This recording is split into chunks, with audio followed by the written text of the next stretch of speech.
This song, dude, we used to jam to this right when it came out, dude. Yeah. Where'd we go? Disney Quest? Dude. In the minivan, bro? Or ESPN Zone or something. Yeah, it was like that, ESPN Zone, dude. Oh my god, jamming to this. 12 Yeah, years that's a old, good fucking one, dude. screaming Eminem, dude. Your dad be rocking in the front. Like, Dude, my dad got so into that Riding Dirty song. Dude, he was so into it. It was so funny. He would like play it in the garage when he was working in there, having a cigar. Big Larry riding dirty, bro. Yeah, dude, he loved it. Oh my god. it. That is too good. Yeah. Oh my god. This song, man, just brings back so many memories It's of a when we good were one. kids. It really, that honestly song was a life changer for us. I just got really went off the tone of the microphone. Oh, I got to turn off the fan too. These guys. Click on there. There we go.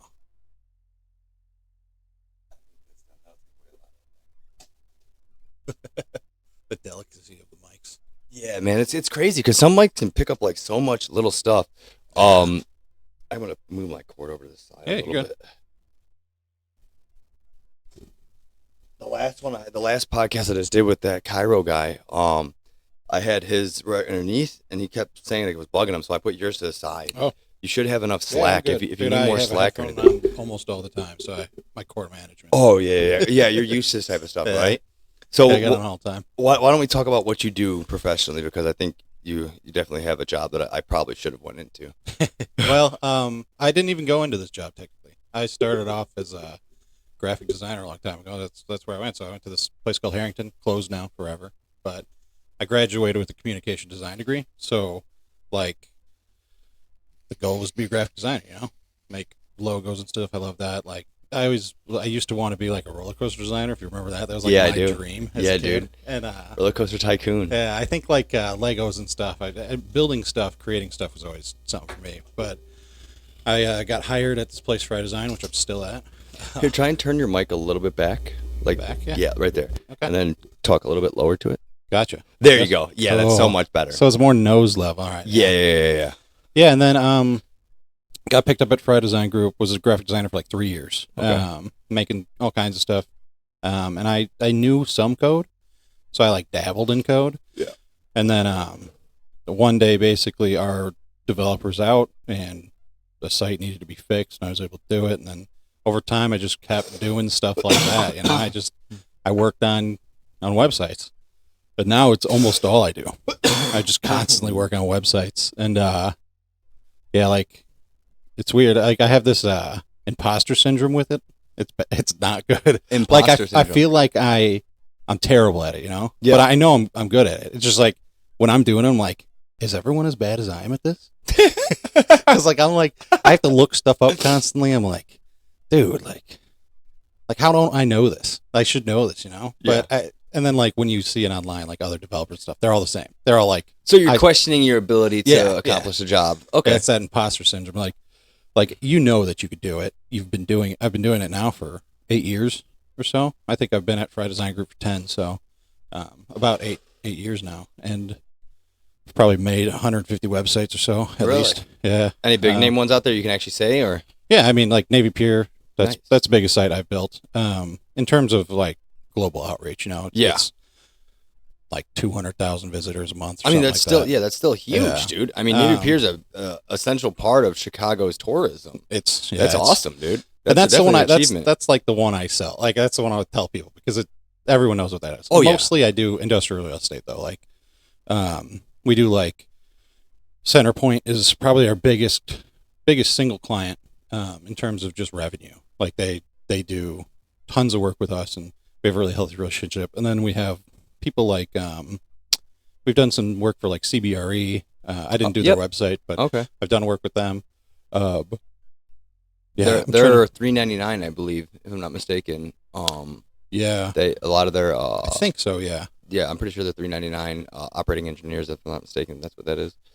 Yeah, I'm not 100%. They used to come in train supply all the time. Yeah, So we do a lot of stuff with warehouses that have train yards. Well, trains at the air conditioning company. Train the air. Gotcha. Yep. Yeah, we do because Centerpoint, they actually own that huge train yard in Joliet.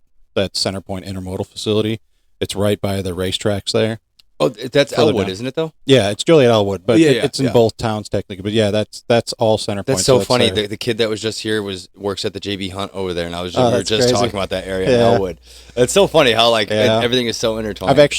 I've drawn that area probably 20 times. Really? Since working at Friday Night Group. Oh, Yeah, because wow. we have to like make maps for them and stuff all the Yeah. time. But Interesting. Okay, because it's industrial real estate, so they obviously need to see the boundary lines and everything. yeah, That's really, dude. That's so weird how like your job blurs those lines so much. I think it's so weird that there's just so much things that people do. Like to me, it's just like, oh, like it's crazy to me that I just draw maps sometimes.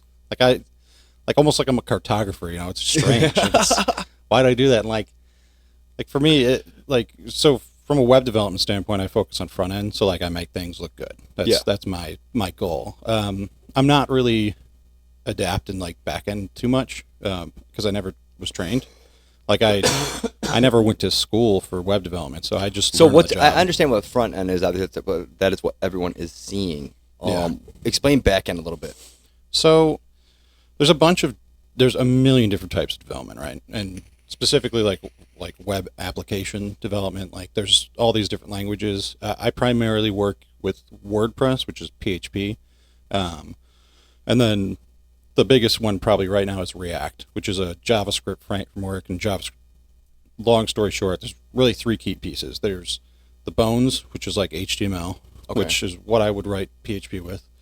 But PHP can do other like complex functions like run cron jobs. So like every night it will pull data from a database. Like that's something that PHP To can do. upload to the Yeah, so like a lot of our sites, they'll have a like a listings, like projects, so on and so forth, and they need to have all their listings updated overnight. Like we have a Link Logistics, big logistics company. They mostly function out of, I think they're actually global because they just bought another company that we work with. There's a lot of a lot of people in the a lot of connections, a lot of other stuff going on, but yeah.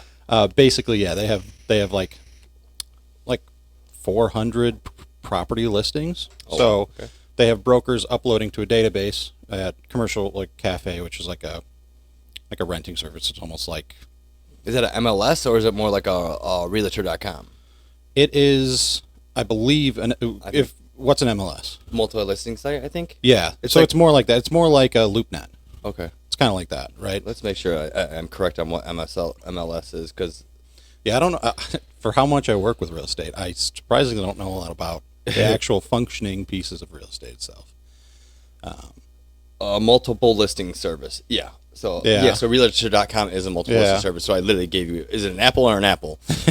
My bad. Yeah, Sorry. no, it's fine. And I think, honestly, I should probably know more of these, like, the terms, because I've seen MLS 1,000 times. They have, Yeah. like, a lot of the brokers that are on the listing sites, like, they have MLS numbers, and I put them on there. I never thought to look up what it was. Yeah. But yeah, that's the short of what I do.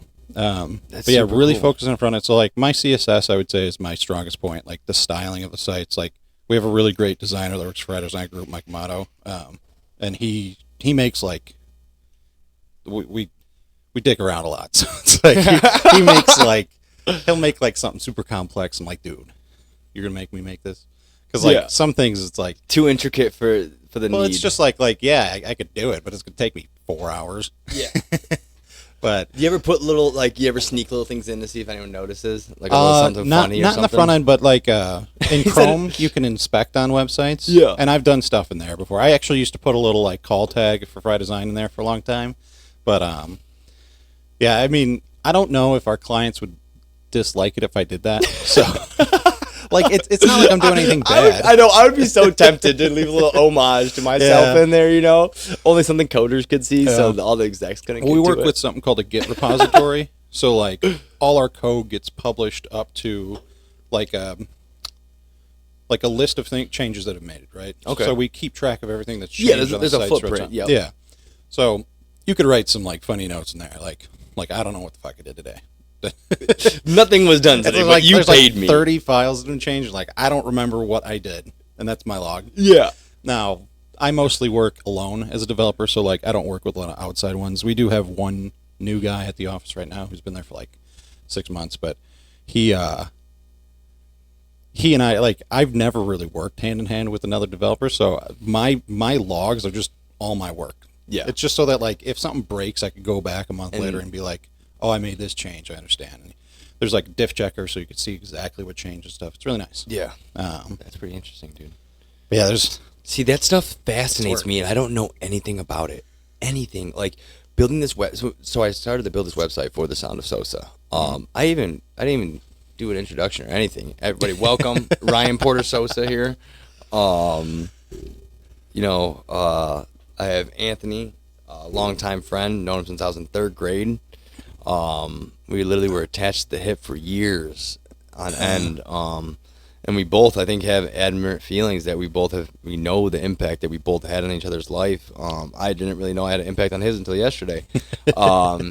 He hit me with some kind words yesterday, and his family took me in as like a second child, and it was great. I think my childhood would have been a lot more dull if it wasn't for your family. So thank you for that. And yeah, I completely just was so excited to talk to you. I just skipped over everything. Yeah, no, it's but fine. I'll go back and put a little intro thing, I think, on the front of these videos, maybe, just so I can keep it nice and sweet. But that song that we started with was kind of an homage to how we grew up. We grew up listening to rap music, playing with Hot Wheels and PlayStation 2. Tony Hawk all day, baby. Yeah. All day. Tony I mean, Hawk, I think we even did played a lot of Halo. We played it on PlayStation Xbox. 1 originally, right? Yeah, I think so. I mean, dude, we would take VHS tapes and build everything. massive parking garages. We would have little heists going on and stuff. His mom would hate us, dude. She would still clean the talks about it. She does. Like, she'll bring it up. fucking traumatized Yeah. from our Hot Wheels talking shit. Like, all the girls, like my nieces, they'll have, like, all their toys out. And she'll just be like, not as bad as the VHS tapes. we would build people. When we say build, we're talking 10 stories high of VHS tapes with little cars parked in them, waiting for a heist to go down with some Dragon Ball Z action figures, man.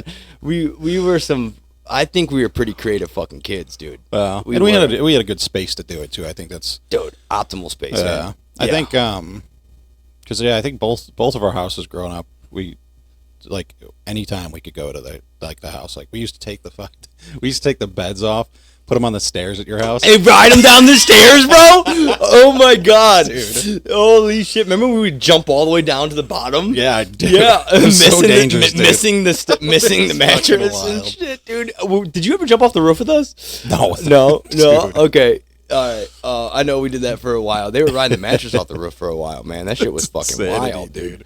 We were fucking crazy as kids. But no, man. Literally, we'd build. So it was the little rolling rack hanger, like the hanger rolling rack that we had in the basement. It was the pipes, the PVC pipes, and the fitters. We would build the whole entire front room would be a big old fort. Oh yeah, We would take the treadmill and use the treadmill as a door. That.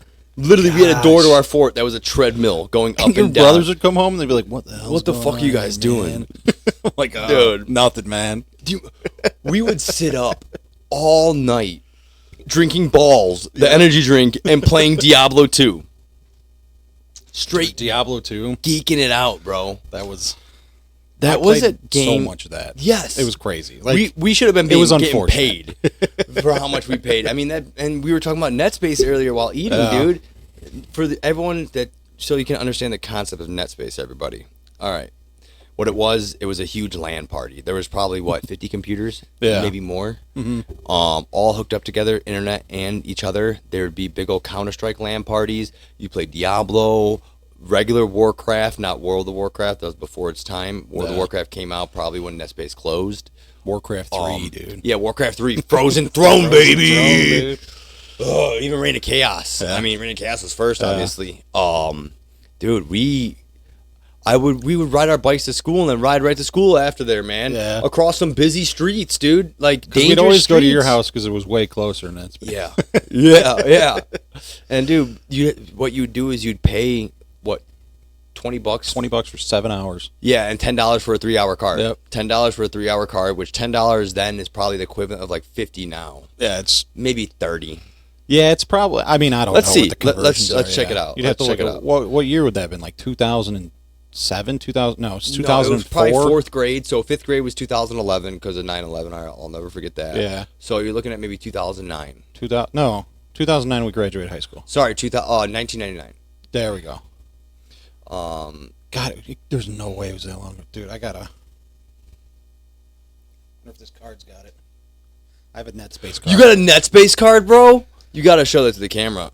It's worth $18.47 today. Literally $10 is worth $20. That's crazy. Wait, that's 2013. Hold on.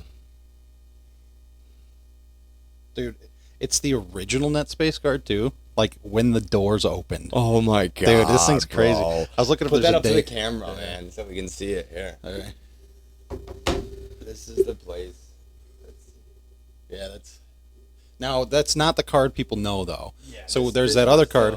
OG original card here, people. That's what that is, man. Yeah. Yeah, good old John. Bro, I can't believe you have that in your wallet. Dude, so I've had it $10 forever. from 1999 to 2023. So you're looking at about $18. So it's almost doubled, dude. That's disgusting. Well, it's crazy. Well, I think also like the times are different, right? People had more money to just spend. Like Big Lair, More disposable income. which is my dad. I call him now Big Lair. Yeah. He Great man. yeah, he's a nurse. He's been a nurse forever, and he always made pretty He good owned money. a construction company He as did. well. He He did, helped yeah. co-run it to help your uncle and everything. Yeah. I mean, the guy's a wizard with cars. I mean, he is just knowledgeable beyond belief. He would take us on vacations. He would take us to NASCAR races. He would let us go sweep the floor and give us $10 a fucking hour. Yep. At Sweep the construction sawdust, sites, dude. Like he would, he would give us the option if we wanted to learn some stuff too. Yeah. Like, dude, it was such. This guy's a fountain of knowledge. Yeah. An amazing person too, altogether. Yeah, the best man I know. Truly Dude, is. I give an homage to him because he put in, and he did the hard way too. He worked overnight. He could have went to days, but he did the harder thing so your mom could stay home and be with you guys. And that's it's a hard thing to do. Coming from being a father now, it had to be hard not being able to spend as much time with you guys. But he would come home from working overnight and stay up with you guys the whole next day to spend every minute he could with you. Yeah. And Well, he tried to. I think he always tried to make up for that time. no, I mean, dude, he did Yeah. though. Yeah. Like he did some things that are hard for people to do, and he did it with a smile on his What's face. crazy to me is like it's no different, right? Like that's just like it was normal, Like I saw my dad most weeks. I'd see him probably for like 4 or 5 hours, like because he would wake up and go to work at like 6 or something, right? Yeah, so And it then seems he's like an working hour overnight. before he went to So bed. yeah, you'd see him like you'd come home from school. You'd be home from school for a couple hours, and you'd be like, "Bye, Dad. Love you. Have a good day at work. Drive safely." Like everyone would say that. That was our like phrase, like that. Those exact string of words was what we. And That that's makes me just cry, dude, thinking about that shit back in the day. that's good, dude. I never think about it anymore because it's like I've been. It's just my life, It's weird to talk about it, but It's weird to look back on it, dude, because you don't think about the things like that. yeah, Those little things that you just brushed over, like they had implicit effects on his life, I'm sure, Yeah. but he was loving, amazing, like, and I think I maybe seen your dad get mad maybe twice in my whole entire fucking life, and like, I've seen him get mad. yeah, I mean, you're his son, dude, but like, he was a pretty even keeled guy, dude. Yeah, I think he his whole life to this day takes a lot on his shoulders. Like he tries to provide for everyone that comes across him, and it's just who he is. I mean, he's great, right? And I think that also, like you said, it has an impact. Over time, like he's given way more than people have probably ever given him, which is crazy. Like but I think that's how he shows like love and affection. That's his love. He's a giver, right? So even right now, like we have my brother-in-law, his brother lives in my parents' house in the basement, and he has been for like 10 years. Oh wow. Yeah. So like Your mom's brother no, or Kevin? Natalie's husband's brother. Oh shit! Yeah. Wow. Yeah. Shout out to Big Lair again, bro. Yeah. Well, but like he took in like if you remember Jack Carroll, I don't know, do you remember him at all? That's like a friend from Nick had, but he lived with us for a while, and like, yeah, it's like it's weird. Like, the thing is, it's my life, so it's for me. It just seems like that's just normal. Like we take in people. We always sometimes took and in. stuff. I took in people a lot too. You remember, So, there's always yeah. someone living at my house. That's true. Yeah. You know, And So it's weird, like, thinking that, like... We would sneak them in, though. My parents were never cool with it. You know, they always lived there unlegitimately. Your fucking family's like, here, buy him some clothes, get him a bed, let's do this. Like, you got my mom, Kathy, she's making dinner every night and stuff. It's crazy. Yeah. But... hoagies, bro. I got lucky, you know. I always say this when I talk about my parents. I'm like, I have the best parents in the world, and I'm fairly confident they are one of the best sets of parents you could have. Like, they're great people. And, they are so loving, so welcoming. Yeah. I mean, we pissed her mom off a lot, and that lady was a freaking angel. She stresses out about stuff for sure. Dude, we put her through the freaking ringer, man. And I am sorry, ma'am. You are a beautiful woman. You deserve better than that. But you do have a loving child here and right here. I love you like you're my own mother too. So, yeah. To put Kath in a nutshell, basically, one time when we were young, we were at Doug Herzog. We were at his house, and all the guys got caught smoking weed. like they got caught by Doug's mom, and Doug's mom went and called all the guys' moms, like, hey, they were smoking weed, blah blah. And of course, a lot of moms were upset. My mom's response was, "Oh, boys will be boys." Fucking right. So yeah, that's a good story about my mom. Dude, because you were not a problem child, well, bro. Also, like, I genuinely wasn't at the time. I do now as an adult, but it's legal now and stuff. And yeah, but I still, like, with it. your parents didn't have to worry. Yeah. You know what I mean? I mean, mine really didn't worry about me. They probably should have a little bit more, but I got good grades, so they were cool with it. Yeah. You know, like, the grades to them spoke volumes about who I was, I guess, and so they kind of left me alone. And plus, they were burnt out from my brothers. Yeah. But yeah, no, I mean, your brothers could be a lot sometimes. Oh, dude. They taught us a lot, though. Not much has changed. I love them, but they're a fucking handful, bro. That's for sure. Yeah. That was... Man, it's been so long. Dude, yeah, it really has been, bro. There's a lot of things that have happened, you know. Life is crazy, and I'm glad we still talk. Like, you know, I don't think there's many people can say they still are in close contact with someone they knew in third grade. Yeah. You know, dude, It's we haven't been attached by the hip like we were, but Yeah. I think if we would have, we probably would have burnt out, you know. Gotten sick of each other, you know. Yeah, I mean, I've been an idiot through my life plenty of times, so you probably missed the bad parts. Yeah. You came back in at the good time. Yeah. I also think that, like, there's something about, like how I was raised that, like, I almost never burn a bridge. Like, that's not something that I No, do. you're not. Yeah, that's... Because, like, even really recently, I went to Joe Curtis's wedding, which was, like, crazy to me because I hadn't even talked to him in, like, years. That's one thing You were supposed to be there, right? I was. You had COVID. Yeah, I had COVID, and, like, the kids were both sick, and I feel like shit that I missed it. I mean, you did the right thing not going, for sure. But, yeah, I mean... COVID was over.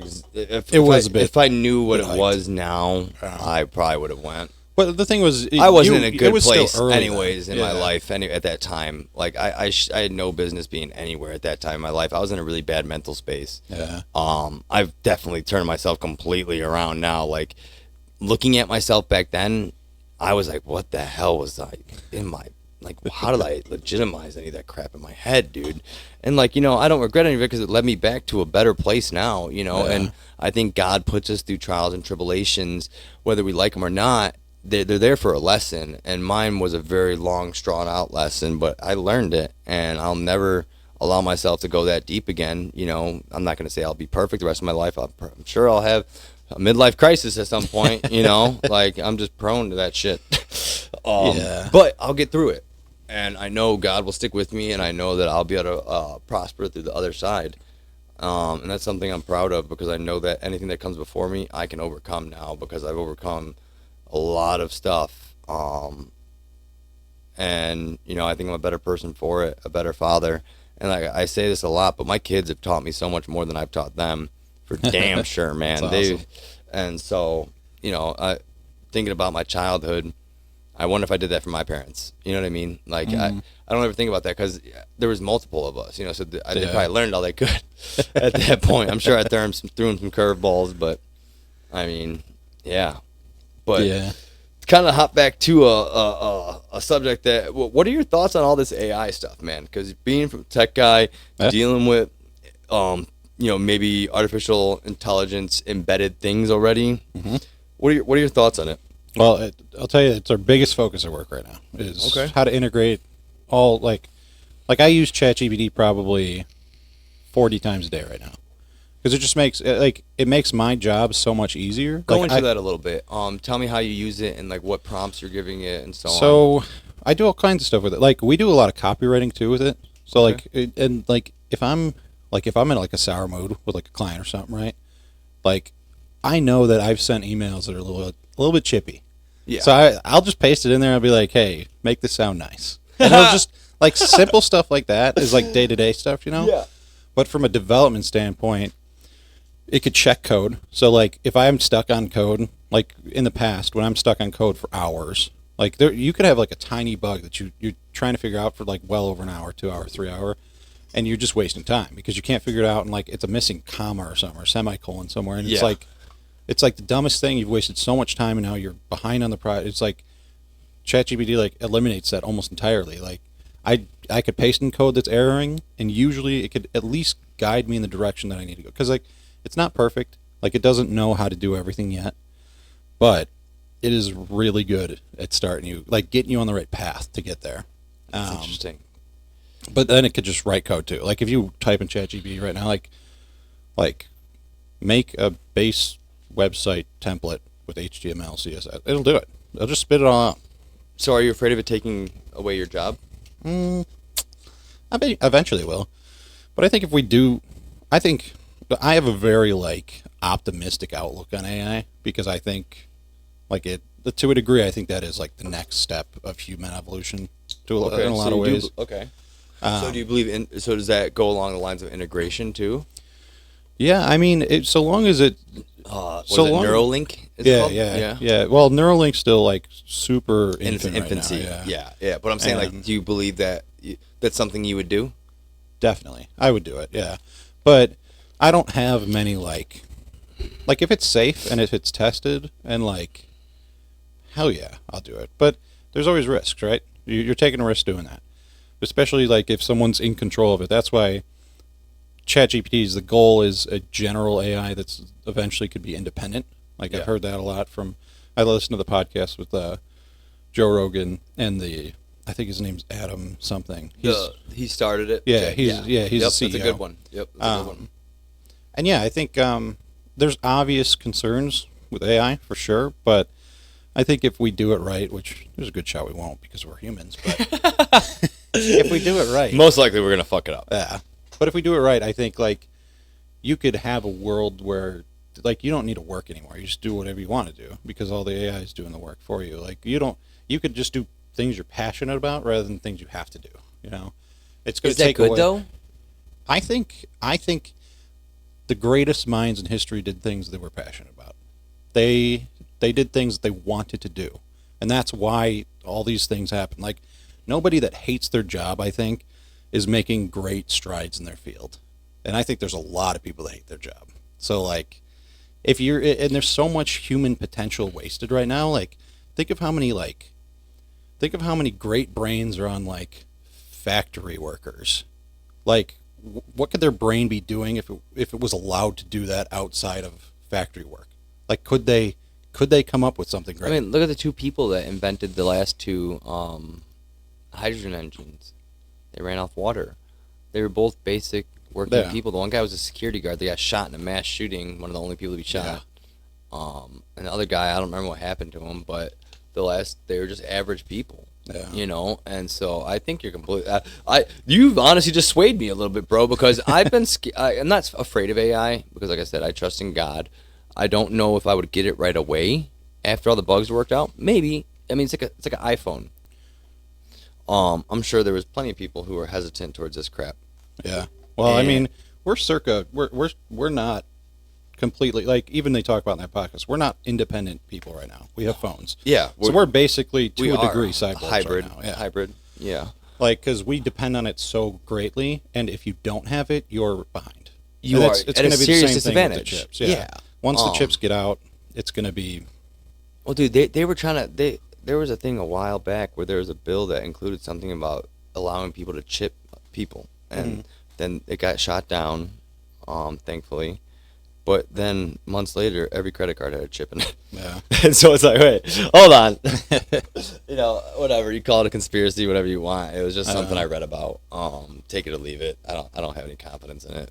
But it was just a funny article, I thought. Yeah. But dude, yeah, no, so the way I've always looked at it is like, AI is already around us. The elevator button is an AI. If you think about it, it's artificial intelligence. Very basic one, yeah. It is, but it took out the elevator concierge, whatever the fuck they're called. They got better elevators now. I just was in one. Dude, they're crazy You now. just walk into it? What? So I went to Vegas last week, and I stayed in Circa, which is a brand new hotel on Fremont Street, like probably one of the newest hotels in Vegas. Really? On Fremont too. That's pretty cool. So they whatever was there, I don't remember. It may have been Circa before or whatever, but they redid the whole thing. It's brand new, right? And so to get into the elevator well, you have to scan your card, right? And they could have made this even smarter, but there's just a touchpad. There's just a touchpad. You hit your floor, and it tells you which elevator to go to, and you literally don't wait more than 30 seconds. The elevator's there, and there's never anyone else on it. You just get in it, like it's like B1, and you go to B1. It's already open. You walk on, it takes you to your floor. It's like they're super fast elevators. But like, do you feel it? No, because like, have you been to like the Sky Deck or anything like that in Chicago? Like some of those fast elevators, you are surprised. It's surprising how little you feel it. Really? Because so I've been on elevators that go like, I don't know how fast, but they're way faster than other ones. Like you're going like 10 floors a second or something. It's crazy. Wow. But like you do feel it a little bit, but I don't know what it is about the motion that you can't feel too much. But maybe I'm just not sensitive to it, Yeah. I mean, I'm sure there's degrees of sensitivity to it too, now that you say that. But no, that's really interesting, dude. That's pretty cool, though. I mean, it's a weird time to definitely live in. I mean, they've proven that we can actually dig tunnels and seal those tunnels as we dig them with a hot enough plasma charge. Yeah, they did it on I don't know what show it was, but they took like the same thing with it and they bored a hole through something and it sealed the hole. So what would the function of that be? Why would you want to do it? No waste. Oh. So you're not having to dig out dirt and then put the dirt somewhere. Yeah, but like, what are you trying to get to with that drilling? Just make tunnels. Oh, just tunnels, general. So Elon Musk is digging tunnels underneath L.A. Oh, you mean? I thought you meant reclosing the tunnel. You mean disintegrating the dirt? The dirt and then sealing it to where it doesn't collapse in on itself. Yeah. My only concern with that would be if you do it a lot, what's the net? Because like all the matter that's on Earth is here outside of asteroids right now. So when you're starting to disintegrate matter, I don't know what that does. Like if you did a lot, like for example, like all the groundwater in California, they took all the water out, so you get sinkholes. Yeah. So what happens when you destroy, Earth? I don't know. I don't know what the long-term effect. I think there's like 20 miles of crust, isn't there, something like that? Oh, there's a lot. I think. But no, that's a good point, dude. I never thought about it like that either. But there's also supposedly, this is a conspiracy theory, but there's supposedly tunnels that go all across the United States. They say that so they can move, obviously high officials around with no concern. I mean, I know there's tunnels under the White House and stuff. Like I know that exists. Yeah. And there's probably, at least in Washington D.C., I think there's pretty much they've confirmed that there's a tunnel system. So I think that's they seem inefficient to me just because of how much work it takes to do. I mean, look at like Elon's boring tunnel. Like it just takes a ton of work to get it done. But the concept's there, like to ease up traffic. Yeah, to ease up traffic, especially in like L.A. and stuff. Like, but when do we get to a point when we're like? Because I think we're there with people realizing we don't need big cities anymore. To me, big cities are a dying breed. They're a thing of the past. They've become too big to sustain. You look at Chicago. We have a higher vacancy rate in Chicago than we've ever had in its history, over 25%, and that was at the beginning of the year, I bet you, or maybe beginning of last year even. But I guarantee it's grown since then. Yeah. And if you look at it, all the shit that goes into cities kills us quicker. Well, have you seen that new city they're building in Saudi Arabia, the Line, or whatever it's called? I know what you're talking about. Dude. It's like that super billionaire city. Like, well, they're just building this giant line. It's like out of science fiction. It's just a giant line. But like, it's vertical. It's a vertical city, so all your stuff is within walking distance. There's no roads. It's the craziest thing. But conceptually, it's cool. It seems crazy, but the thing for me is that anytime I see something really cool like that, my first gut reaction is, how is this corrupt? How much drug money's in Like, there? how is this corrupt? Like, how is someone going to take advantage of people doing this? Because, unfortunately, that's human nature. I mean, the more power you get, the more you try and take advantage of people, it seems. So, I tend to look at, I look at some things pessimistically, but generally, I'm an optimist. I call myself a realist, where I look at the real situation of it. That kind of sounds like what you are. You're looking at where's the money coming from? What's gonna benefit the person that's doing this? And I can see that completely, because if you take away transportation, you can stop people from moving from area to area a lot more. You know what I mean? You make it obsolete. And what are they trying to do right now? They're trying to, we don't want anyone driving cars anymore. Yeah. The fuck you mean you don't want me driving a car? Get the fuck out of here, dude. Well, I think some days I wake up and I don't want to drive a car, right? I Like, mean, there's yeah, benefits. but there's also some extreme. You But can start then you lose locking freedom. people into to roam. You Yeah. know, and I mean, we're migrating people, dude. That's just generally how people feel. They feel so. A lot of times we migrate back, but we still like to spread our wings. And I think you eliminate some freedoms like that, you're gonna start seeing them close off sections. We're gonna be like a just in time shit. Yeah. Fucking gotta pay tolls. We already pay tolls that are not owned by our government anymore. Unfortunately, dude, it's and so like. But big cities, I just feel like they're meeting places now. Everyone realized during COVID that we can all work remotely, and the pollution's bad in them. If you believe some of the stuff that Robert F. Kennedy's saying, I know a lot of people are a little weary about his Wi-Fi stuff that he talks about, how it makes the brain barrier more permeable. But if that's true, that's scary, because there's Wi-Fi all over cities, and then on top of it, I think if you did a study, you would see a higher case of mental illness in cities too, because I think all those radio frequencies, our body's not used to it. All these things popped up out of nowhere, whereas all these other frequencies, yes, they've been there, but they weren't having things piggybacked to them. So it changes the interaction of them with our body. And if they're doing some of the bad things they're doing, then, shame on people. But all in all, I know that our bodies are dealing with a completely different environment now than they were 30 years ago. Oh yeah, I mean, and it makes me worrisome, and whether that has a direct correlation with mental illness, I don't know, but I think locking people in their homes for 2 years exacerbated it a good amount, and we're gonna see a fallout for the next 3 generations from that shit. Yeah, I mean, I think today, I would say today's probably not the best time to live for humans. In this year, It depends how you look at it. Yeah, I think what it is we're not barbarians fucking raping each other and killing everybody that we come in contact with, Yeah, it's not that bad. But but I think also, like, obviously we're the most equipped to do the best, right? Like, we have everything, right? Yeah. So from that standpoint, it's like I guess I'm trying to figure out how to put it, like.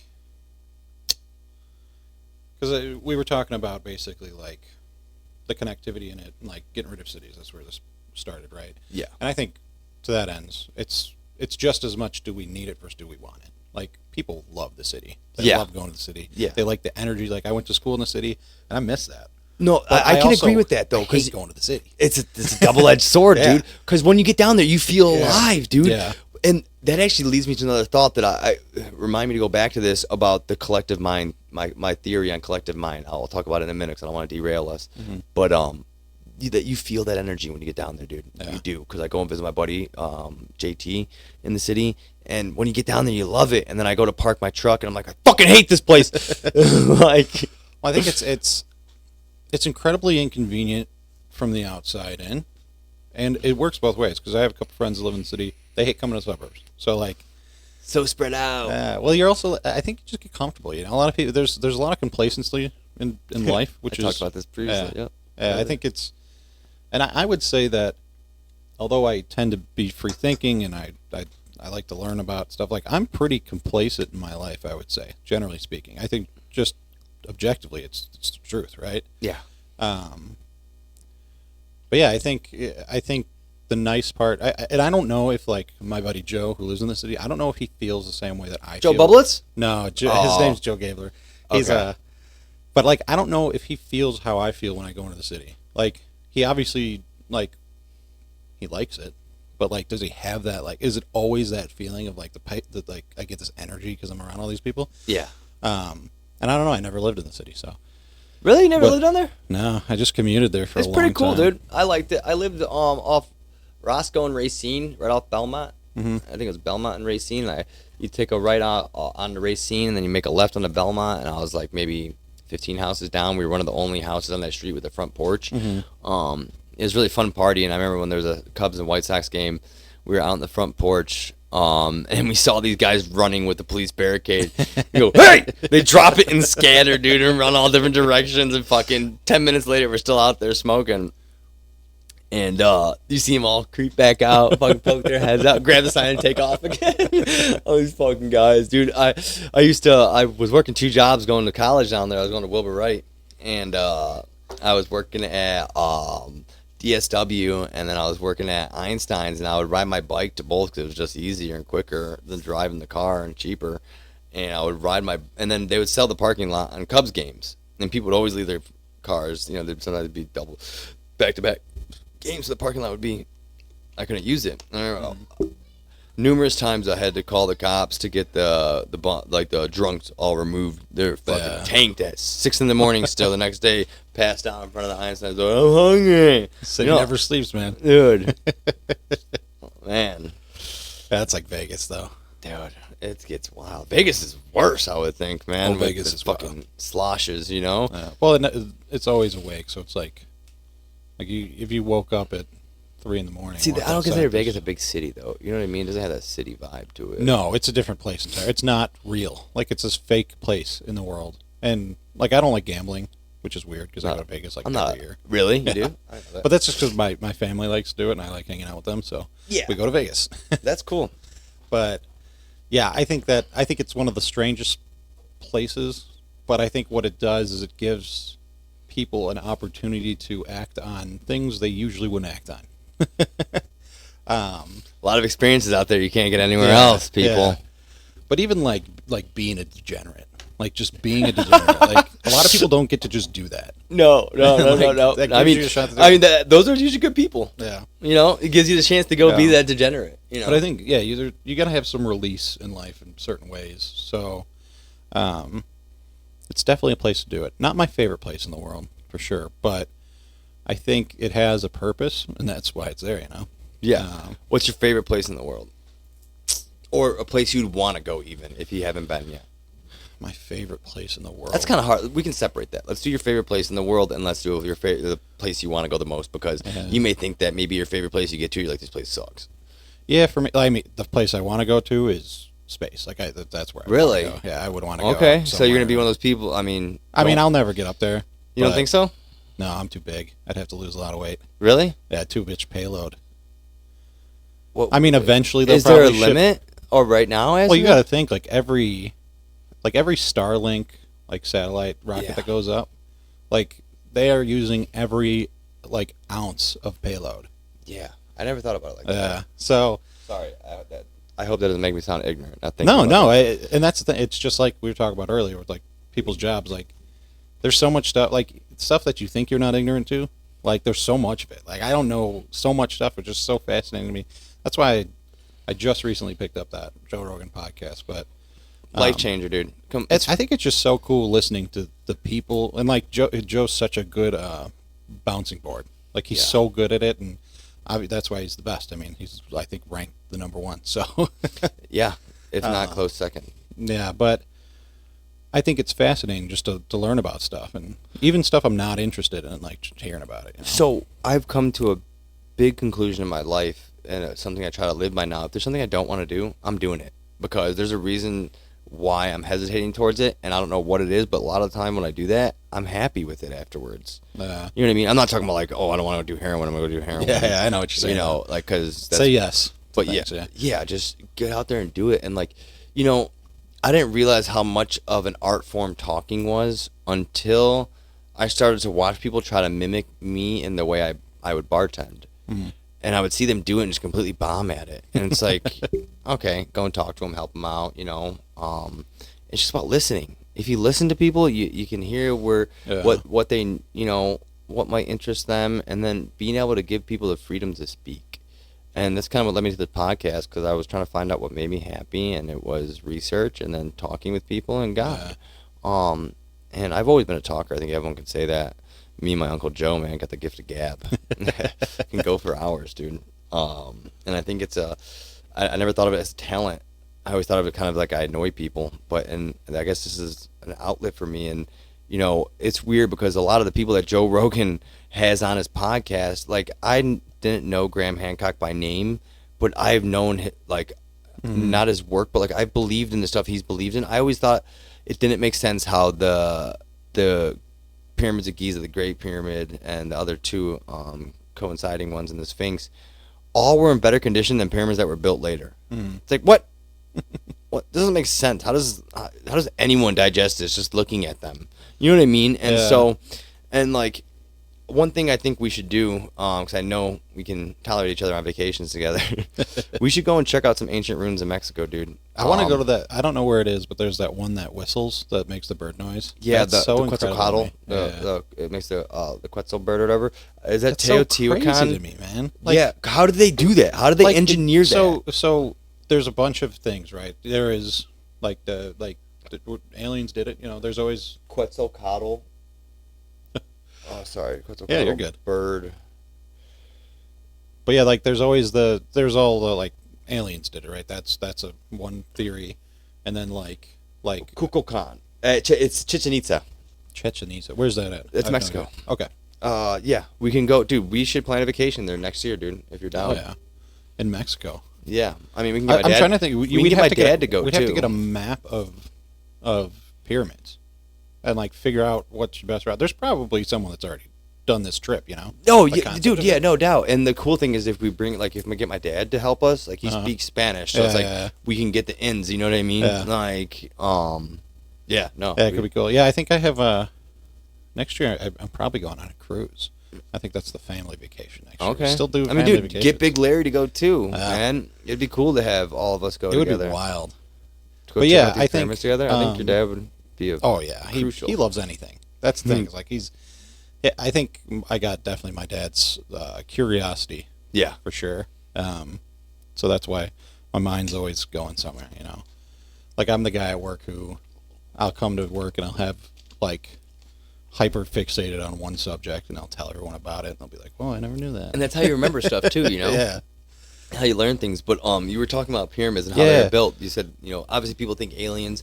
I mean, that's an option, right? So theoretically. So Graham Hancock, his whole theory is that obviously the Younger Dryas theory, about 11,800 to 12,500 years ago, we were bombarded with asteroids. It caused massive flooding in areas, and it caused advanced civilizations to topple. Yeah. And so what they did is they had little emissaries go out and help restart civilization in these places.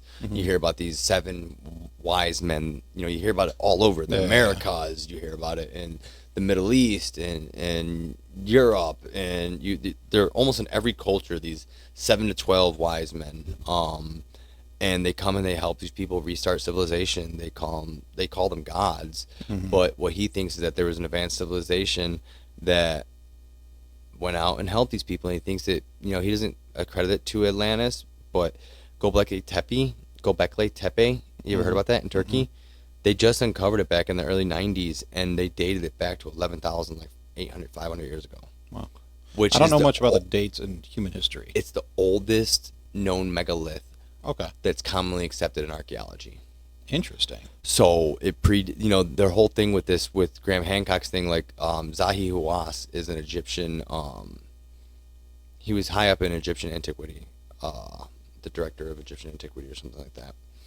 And he had a debate with Graham Hancock, and Graham Hancock, he kept mocking him and saying, "Oh, well, where's the civilization that built this Sphinx if it's so much older than it is?" Him and John Anthony West and Robert Schoch, I was talking about earlier, dated the Sphinx to 10,000 years old, and said that it had to have been when the Sahara was a lush rainforest, because 5,000 years ago it changed from rainforest to sand, to desert, I should say. And their whole argument was, well, where's the civilization that built this? Where are there other monuments that speak to it? And then we uncover Göbekli Tepe, and it's like, booyah! But still, they argue it and say that, oh, this was hunter-gatherers that put this together. Yeah, because they're just gonna say, "Hey, yeah, we're kind of sick of hanging out over here. We're just gonna go do this massively difficult feat, and we're gonna do it, and we're gonna make outprints on it, which is harder than engravings, and we're gonna direct these things and then bury them for no reason, just because we're hunter gatherers and we've accumulated a lot of meat, so we're good. Yeah, and then agriculture bursts from there, and so it's like Mesopotamia, right? Well, no, this is Turkey. Isn't that is Mesopotamia, isn't it? Or no, that's it's in the same what's vicinity. What's it called? It's you are right. It's Mesopotamia or it's the that Fertile area. Crescent. The Fertile Crescent. Yes, Yeah, it's that area. Man, that was some sixth grade history class right there. Sixth grade history. Yeah. No, yeah, it's all that area, and that's like the cradle of civilization. Yeah. They say, but if you look at it, and even Atlantis was said. We find, okay, so I'm getting kind of like rambled here, but okay, so they say that we got bombarded by asteroids, and they leave like this diamond stuff that from such high heat, and there's a layer of it throughout our whole entire planet, and so they believe that we got bombarded. That's where we get the flood stories from. That's what restarted civilization. Yeah, and so and those impacts are on the same level as these ruins in terms of the crust of Earth. Like, are the impacts at the same level as like where the pyramids were in terms of geology? That I'm not sure of where they line up as far as that goes, but the dating of where they line up to does go back to 11,500, 12,000. Because like we get hit by tons of space debris every day, right? So, but these are big ones because what they're saying happened is this what ejected us out of the ice age. The last ice age we had, the first one hit the ice caps. They're saying caused massive flooding and then freezing, and then another one came and hit the ocean, which caused that flood story from Noah, and then civilization had to restart. And so with that, because we have the big one in the Gulf of Mexico, right? That's the dinosaur killer. I'm not sure. I think that's the one. It probably is. I believe you can say it is. Yeah, I think that's it. I'm not 100% sure, but there is one in the Gulf of Mexico. That's an impact crater inside the ocean. But yeah, I think the biggest thing, at least, and I don't know a lot about this, so speaking to it is I have like very little information on it. But yeah, I know the biggest thing is the scale of impact crater matters a lot, and like the measuring of it, and it's very clear when it's an extinction level event.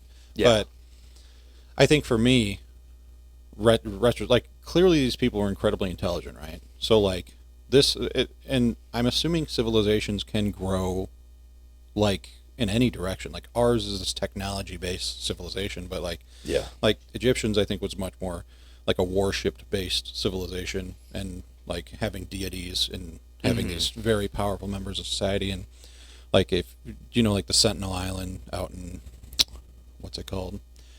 I think it's by like Indonesia. It's an independent colony of people that have never had human contact. Really? They just live on this island called Sentinel Island, and like their civilization is built around you have to imagine it's like it is a civilization that never got the technology. Yeah. That lives in a world that doesn't know what happens outside of it. They have small canoes that they fish with, but they never go to mainland. And they're probably happy as can be. I mean, they're aggressive.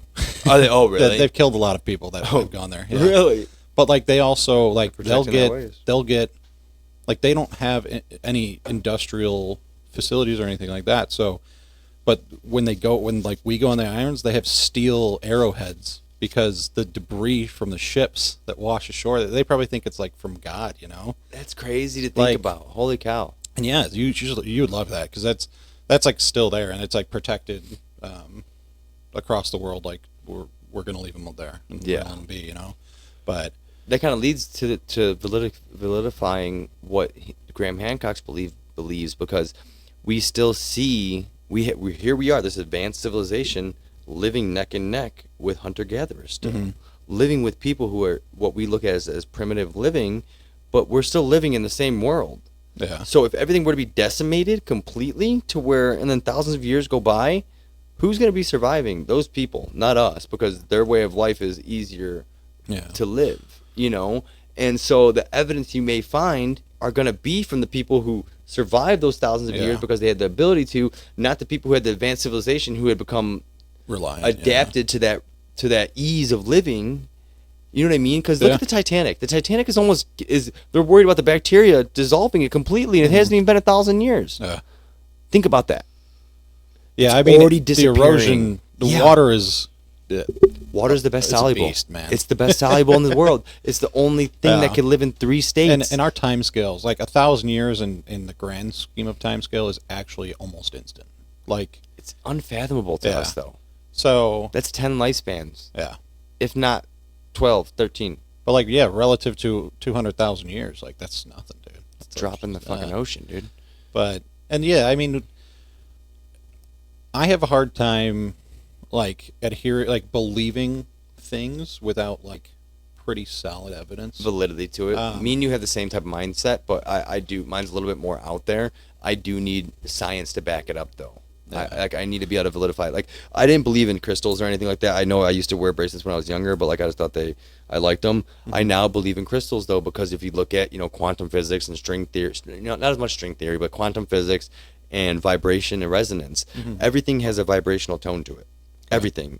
And it's like when you take a tuning fork, no matter what the note of it is, you hit it and you have one close to it, that one that is close to it, no matter what the note is, it will harmonize with the other one. And so with that, we've also identified if you take an atom or a molecule and split its atoms, you take the atom wherever you bring it else on the planet, it will react in the same way as the one does that it was separated from.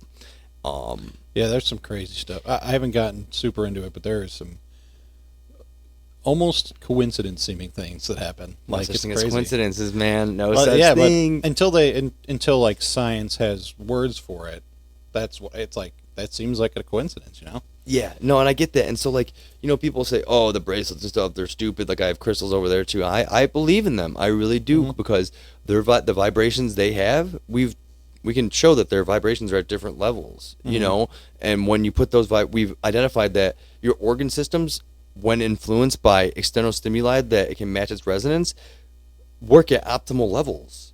It's insane. Yeah. That's where what I say is Western science is proven Eastern medicine. You know what I mean? I've heard that phrase for sure. It's almost like when you look at it. So to put it on a lesser scale, chiropractics. Chiropractors in the 90s were looked at as fucking quacks. They were looked at as crazy, but now look at how much benefit they've given to people. Yeah. Is it for everyone? Probably not. Just like everything. Not everything is going to be a one thing for every. You can't apply everything to everyone. But my chiropractor has helped me drastically. I'm not going to give him a shout out because I don't know if he'd want that. But you need a good chiropractor and you live in the area, hit me up. I got you. This dude is a beast. Great guy. Very, very knowledgeable. And he cares about you. He wants you to try stuff the healthy way rather than just trying to pump you full of medicine, and that's my mom would have never said to go to a chiropractor. She'd have told me I was an idiot. My dad says the same thing. It's the stigmatism that they grew up with. Yeah, they grew up with it. Yeah, and so it's but they're good, dude. I live by it, and it's funny because dude, Rashad Mendenhall, played for the Steelers. Yeah, I met him the other day. Really? Yeah, he came in the bar, and he was because I was in pain. He's like, oh, what's wrong? I was like, oh, my back is just killing me, man. I had no idea who he was. Yeah. That's how ignorant I am to sports now. Well, I wouldn't know. I mean, he used to play a long time ago, right? 08 is when it was when he caught that touchdown or got that touchdown for the Steelers. Yeah, I don't think I'd recognize him. But I don't know if this was rude, but literally, because he was like, oh yeah, he's like, I used to play professional sports. I was like, oh, what? He's like, football. And then he told me who he was, what he had done, how he got that touchdown in the Super Bowl. And he was telling me to do yoga but he said he did yoga and dance classes for football. And life changing. And I was like, man, people keep telling me to do it. He's like, that's God speaking to you. And I'm like, dude, do not just say that to me. And so but what I did when he told me who it was, I looked him up in front of him because I was like, oh, this is you. He's like, yeah, and it's funny too because you get this. You always tell when someone's. To him. I'm sure he's fine. Anyone that's not totally full of himself, I think they're like, I get it. I used to play football 20 years ago. Of course he might not know who I am. His wife came up and he completely does a full introduction to his wife. That's how you know he's famous. You know what I mean? Oh, this is my wife. Told me her name and everything, and she just kind of put her hand out, shook my hand. You can tell they're used to it. It's a weird indication of someone being famous, but it's something you're not used to.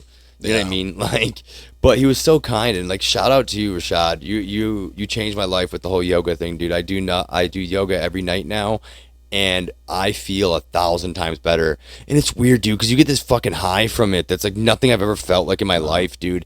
It's the greatest feeling ever. Like, even while you're doing it, high, right? dude, it's different than even lifting weights. It's a high I've never felt before in my life. And Rashad, I owe you, bro. I'm gonna put a post out. I'm gonna tag you in it. If you want to come on the podcast, man, I would love that. I also figured out that you were a writer on Ballers, and I wish I'd have known that because I love that TV show. You ever watch that, Ballers, with Dwayne Johnson? Yeah, that was good. Yeah, dude, amazing show. Yeah. I rewatched it. 2 days later, I met him, and I didn't know he was a writer on it.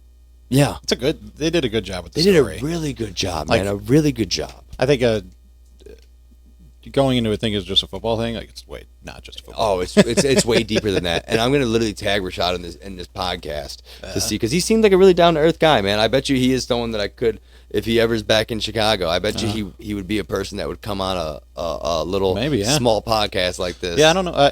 The thing is with people that, especially with people with such influence, I don't know how busy their schedules are. Like, exactly. That would be the biggest thing. He would have to be here and have some free time. And but would he do it if he had the free time and it was the right opportunity, right time? I think he would. He gave off that. He wasn't full of himself at all, man. Like, he literally was so humbleized. Yeah. That's not a word. That's fine. Making up words. I knew what you meant. Yeah. And like, honestly, he changed my life. I don't think if he would have told me to go do the yoga, and I think that's a shame on me for not listening to other people who told me to do it. But he has drastically helped me, and it's going to be because of him that I live a better life now, and so I owe him an homage for sure. We also got to think he is the best, like, he had the best resources to tell him what to do too. Yeah. So whoever told him, like, I'm sure that was like the pro of the pro on how to fix yourself, which is crazy to hear dance classes, but I'm sure it's just a core strength thing, and coordination thing, being able to switch their weight between and stuff, feet. Yeah. Which is the same thing with yoga. I mean, yoga is all balance. It's core strength. Dude. It's interesting. And like, I feel good, and I feel like I would after I did an hour workout of heavy weightlifting. I say heavy, but I mean resistance training, whatever you want to call it. But no, dude, the high from it is like nothing I've ever felt ever before, and it's definitely been a game changer for me, bro. I think at the end of the day, it's if it gives you the comfort that you seek, because like.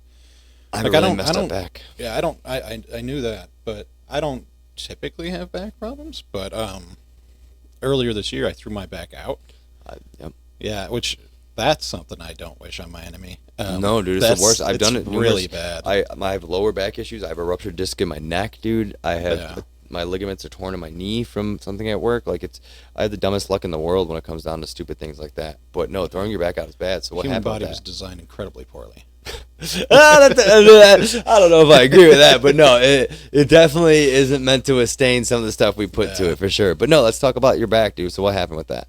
Yeah, well, I don't really know. So, like, I'm a big guy, but I've always been like athletic. Like, I could do stuff. Generally, dude, we would always play football. Yeah, everything, dude. So like I'm like the sneaky fast guy, it's surprising to me even that I could do some stuff when I do stuff. But like, I think the day it happened, we had to raise my parents' pool porch. So like, we had to like take like a large like piece of wood, jack up the floors. Almost like jacking up a house. Yeah, same thing, except for with a deck. So we were doing that, and that shouldn't have done anything to me. I don't think it did, because I wasn't doing any of the lifting stuff. You can do it. Bending over to pick up weird. More than 5 pounds, you can do it. Yeah, but then I played spike ball that day, which I love. Have you ever played spike ball? Oh, I don't think you'd love it with your back, but what is it? Like, is that where you're down? Like, yeah. Wait, we used to play at Eric Batt's house. No, spike ball came. I mean, we probably played something like it. Like, we just hit the ball off the wall. Yeah, but spike ball is like, it's a round net with a mesh top, and it's basically volleyball rules. So it's like 2 versus 2, and you're bouncing the ball back and forth, right? But like, it is sneaky athletic, like, because you're diving all the time to get stuff and stuff. So oh shit, it's fun, but it's nice because you don't need to have like great endurance or anything. You just need really reaction time more than anything. Yeah. It's great, like, backyard game if you're trying to, like, work up a sweat. It's fun. But yeah, I played that, and then the next day or that day, I was like putting shorts on, dude. Like sitting in my bed, literally putting shorts on, and it went. And I was like, "What?" So what hell, happens dude? is you put yourself in a position to where that muscle wasn't engaging, because there's a muscle that engages that holds those discs in from slipping out. Because it's probably your lumbar disc, right? I have no. I didn't go anywhere because I literally couldn't walk. Like it was the dumbest thing I've ever experienced. You didn't go and get MRIs or X-rays? No, well, I got big layer. Yeah. So he just told me what to do. He's like, "Yeah, you'll be all right." Like, Fuck, dude. yeah. You should have went and got. Does it still hurt? No. Oh, But that's like, good. So you probably I'm, just strained I'm it. scared of it now, though. So like, I'm super like I don't mess with it at all now. Which Try to sit as I straight wish as I didn't possible. do. Like I wish it never happened because now I live differently because of it. Like I have to check myself when I'm doing things, and like I don't trust it anymore. Yeah. But yeah, I was out for days. Like the first day, I think if I remember correctly, it started really bad, and then it progressively got a little better and better. But like I literally couldn't get out of bed. Like I couldn't move, and there was so much pain. And until I started using a heating pad, it actually nothing helped. Really? See, that I was the same way. They always said, "Oh, you need cold. You need cold. You need cold." Cold wouldn't do it for me. It was heat that would do it for me. But and that like, it might have just been because like it was probably 3 days in when I started heat, you know, and like I was just so miserable. I couldn't do anything. I couldn't even go to the bathroom. It was fucked up, dude. it's I was hard, like, dude. Some people, what happens too is you actually lose control of your bladder, and so you pee yourself. That would be terrible. Yeah, because it gets so bad, it hits that nerve down there. Yeah, dude, it's no fun. Mine, I was moving a compressor, 10-ton compressor. That sounds like something where you throw your back out, you know. But it was, it didn't weigh 10 tons. It handled 10 tons of air, and it was Yeah. like 200 pounds. And our warehouse guy was out, and I was bent over under a rack, and I was moving it, and I moved it, and it just didn't work out well. My neck having a ruptured disc in it actually was me bending over to grab a garbage bag, and a satellite box fell from a TV that was hanging above and hit me right in the neck in a perfect spot. Dumbest story in the fucking world, but that's Well, I mean, the it could have reality of my paralyzed life. you, so Dude, it's I mean, it could have been worse. dude, it was fucking horrible. Like it's just so stupid, and like now I have to live with constant pain in my neck. But the yoga, dude. Again, Rashad Mendenhall, lifesaver in 31 flavors, baby. For sure, dude. Got to get you on the show to thank you. Yeah, that was that would suck. I mean, and that's what I've learned. Like, because I've had upper back pain from time to time, but I think that's just because I sit like a shrimp half the time. But yeah, the lower back pains, that's no joke.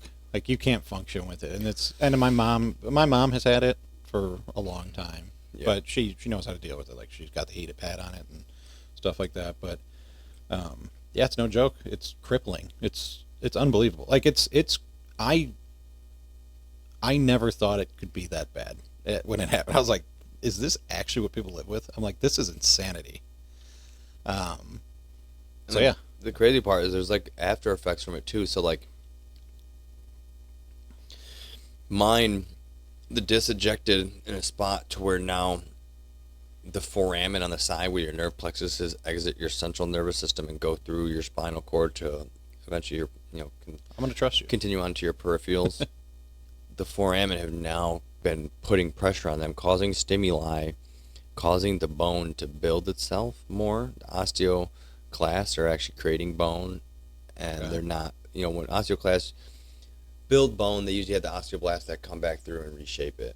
I may be mixing up those two, but they're both involved in the remaking and remodeling of bones. And those nerve plexuses, when they come through that area, are now being excited, causing bone to be built, in turn pinching them more. So what's going to have to happen, they're going to go in and drill it out and hollow it out, so that it stops doing that, but they're going to have to cause the stimuli to stop being shot through, which is because of the disc protruding into the spinal cord. Hopefully, So your body's healing itself to hurt more. yeah, it's trying to protect itself, which is eventually causing it to hurt itself more. With my ruptured disc in my neck, there's a thing called disc cell, where they're going to be able to inject stem cells and fibrin, and the fibrin acts as a band-aid to hold the stem cells in that area, because the biggest worry is that those stem cells migrate to somewhere else, they would differentiate wherever they end up migrating to. Okay. This thing called disc cell is called Hydra something in Germany. They've been doing it for like 15 years now. They just got FDA approved, I think a couple of years ago now, and what it costs, the insurances won't approve it yet. Wow. So it's 15 grand out of pocket, but that's a whole long drawn out story. But if I can do that, what it does is stem cells rebuilds your disc. Yeah. Your walk is 70% success rate. You're walking the next day. You can fly 2 days after the injection. It's a life changer, and for some reason insurances aren't covering it. That's just bull crap, dude. You know what I mean? It's like people shouldn't have to live in this pain when there's a solution there that is viable. And that 70% success rate, you can't get that with most surgeries. Like, yeah, I mean, I bet insurances are going to try and cover as few things as they can. Eventually. But that's what insurance doesn't care if you get healthy. They just want your money. Insurance wouldn't exist if that was the case. Insurance is like the biggest fucking scheme. But we also live in the United States with our healthcare system, which is not. I mean, the quality of it in certain places is amazing, but the accessibility of it is incredibly terrible.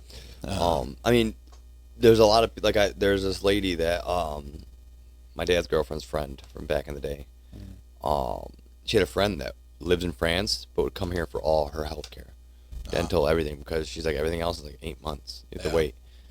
I mean, eventually you would think that, like, hey, just schedule the shit out. Yeah, you know?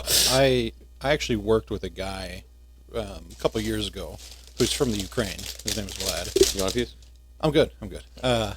Yeah, he had to do something dentist related, so he bought a ticket, flew back to Kiev, got it done, and came back because it was cheaper. Oh, dude, my dad goes to Mexico. And I know there's a place that's like right off the Arizona border or something where like there's a shitload of American ones that go there, and like I know a bunch of Americans go there to get their stuff done. My dad went to Mexico City and got his done for like half the cost of everything, and has like the nice zirconium teeth and stuff like that. He keeps telling me I need to go down there with him, which I'm probably going to. Yeah, I don't know how to fix that. That's one thing. Like, I'm so curious, but I'm so upset that I don't know how to fix stuff. Like, at least I definitely don't have the power to fix things. Like, I'm not in a position to do it, and I also happen to not have the answer. So,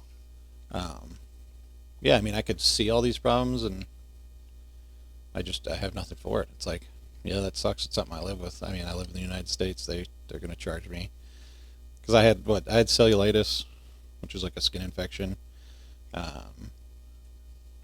like 2 years ago, and I had to go to the hospital because it got too bad. Yeah. And I think I paid like $1,600 for like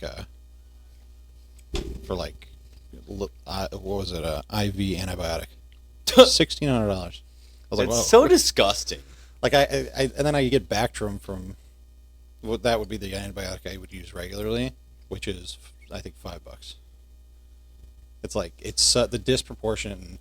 Like, I get it that there's resources being spent, like salaries have to be paid for the people that come in the rooms. Like, I get it, but like there's got to be a better system, man. And other places do have good systems, but I think we're too far down this road at this point in the United States without something major happening, you know.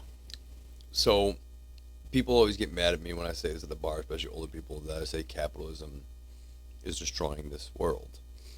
And the biggest argument I hear that people use is that capitalism drives innovation. Because of that competition, we have innovation.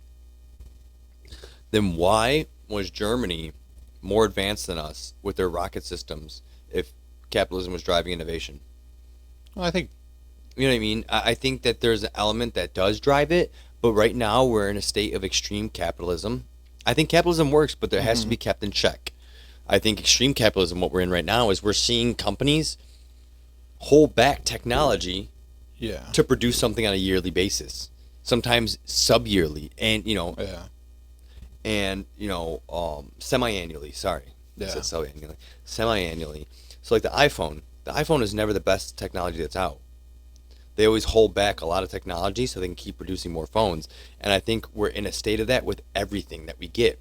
Everything we're never going to get top. Well, I mean, to begin with, military is always going to have top of the line shit over us. That's an understandable. You know what I mean? But are we really getting the best innovations when companies are holding back their products to drive up profits? Is capitalism still driving innovation at that point? Is my question. I think it does drive innovation, but not in a direct sense. It drives it because because of that exact Competition. reason, competition. Like the Burger King needs something to beat McDonald's. You know, it's the concept is that they need to have an offering that is better, that people want more, and that's why iPhone decimates the market, because their product is the best. Like, But it's not the best technology that's out. There's better cameras, there's better speakers, there's better processing chips, but the technology isn't being put into it so that next year they know they But, have like, something to put out. I know there's Instead of better fighting stuff. to get, you know what I mean? Like say they did put the best thing in all of it. They Well- would really have to work to make sure next year's was better. Well, they would also have to charge an insane amount. I mean, they charge an insane amount now, but like if they put the best stuff into the phones, would cost $6,000. Like no one would buy them. There's a point where it's too expensive. Do you think that is accurate though? Do you think that, you know, they couldn't give us the best of the best at the price they charge right now? They could, but the downside of capitalism is they're never going to. Because I mean, what's the real true cost between making a chip that's more powerful two times? I think an iPhone costs like $100 and something to make. But so like what I'm saying is like, okay, this chip, I'm not Outside of That's patent. not 100%. you know, outside of like patent charges and things like that, Mhm. or royalties, whatever you want to say that the person's making money off of, the chip that runs 4 times as fast compared to the chip that doesn't, Yeah. what's the manufacturing price difference to, you know what I mean? Yeah, I don't know It's that. probably minuscule. It's probably not. But I think also to that point, I could be wrong. I think the phone's not Go the ahead. best example because like Yeah, I guess don't maybe need not. my phone to do more. Really, like it does. It does In plenty, fact, yeah. I'm at the point now where I want my phone to start doing less. Like I'm Going sick back of to it, a dude. clamshell. Like it's like, and it's so addicting. Like I talk about this a lot, especially with my nieces and nephews with their iPads, dude. Like that. Kids will go through withdrawals when you take them away. Oh, I know, and it's. I have a bad feeling about it. You're right to have that But I feeling, think that's dude. why, going back way earlier when we were talking about like depression, what's causing it, is like I think it's more the phones and stuff than anything. Well, that's there's a causing it. direct correlation between Yeah. scrolling and levels of depression Yeah. with social media, dude. It's disgusting. But like even like think of like 50 years ago, like you didn't know what was happening in the Ukraine. You didn't see videos of drones dropping grenades on people. Like that's insane. Like it's insane that we see that, and like people say that the human body is not designed for this, the human mind's not designed to see that. Like, but I think that like we're gonna have to adapt to take in all this information, which we are doing, but like it's too much. Like it's way too much, and it's hard to be happy when, especially since news is all negative and stuff. Like it's genuinely hard to be happy now. Like unless you actively make an effort to be happy, you're stuck in a loop of unhappiness, which is insane to me. That's why I think you need to cut yourself off the phone a little bit, and like you said, off of technologies. Because, granted, you know, be aware of these things, but I don't watch the news really anymore. I do when I'm at work just to kind of see what's going on. But Yeah. dude, it's just bad thing after bad thing, like you said. It's That's all why negativity. what makes me happy is God and research, because Yeah. the knowledge part, it's in And the knowledge part is the best part. It's- It truly is. The it best is part, great. Because yeah, I mean, you could learn about anything, and same thing. 50 years ago, if we wanted to learn what string theory was, you got to go to a library that maybe has a book on it.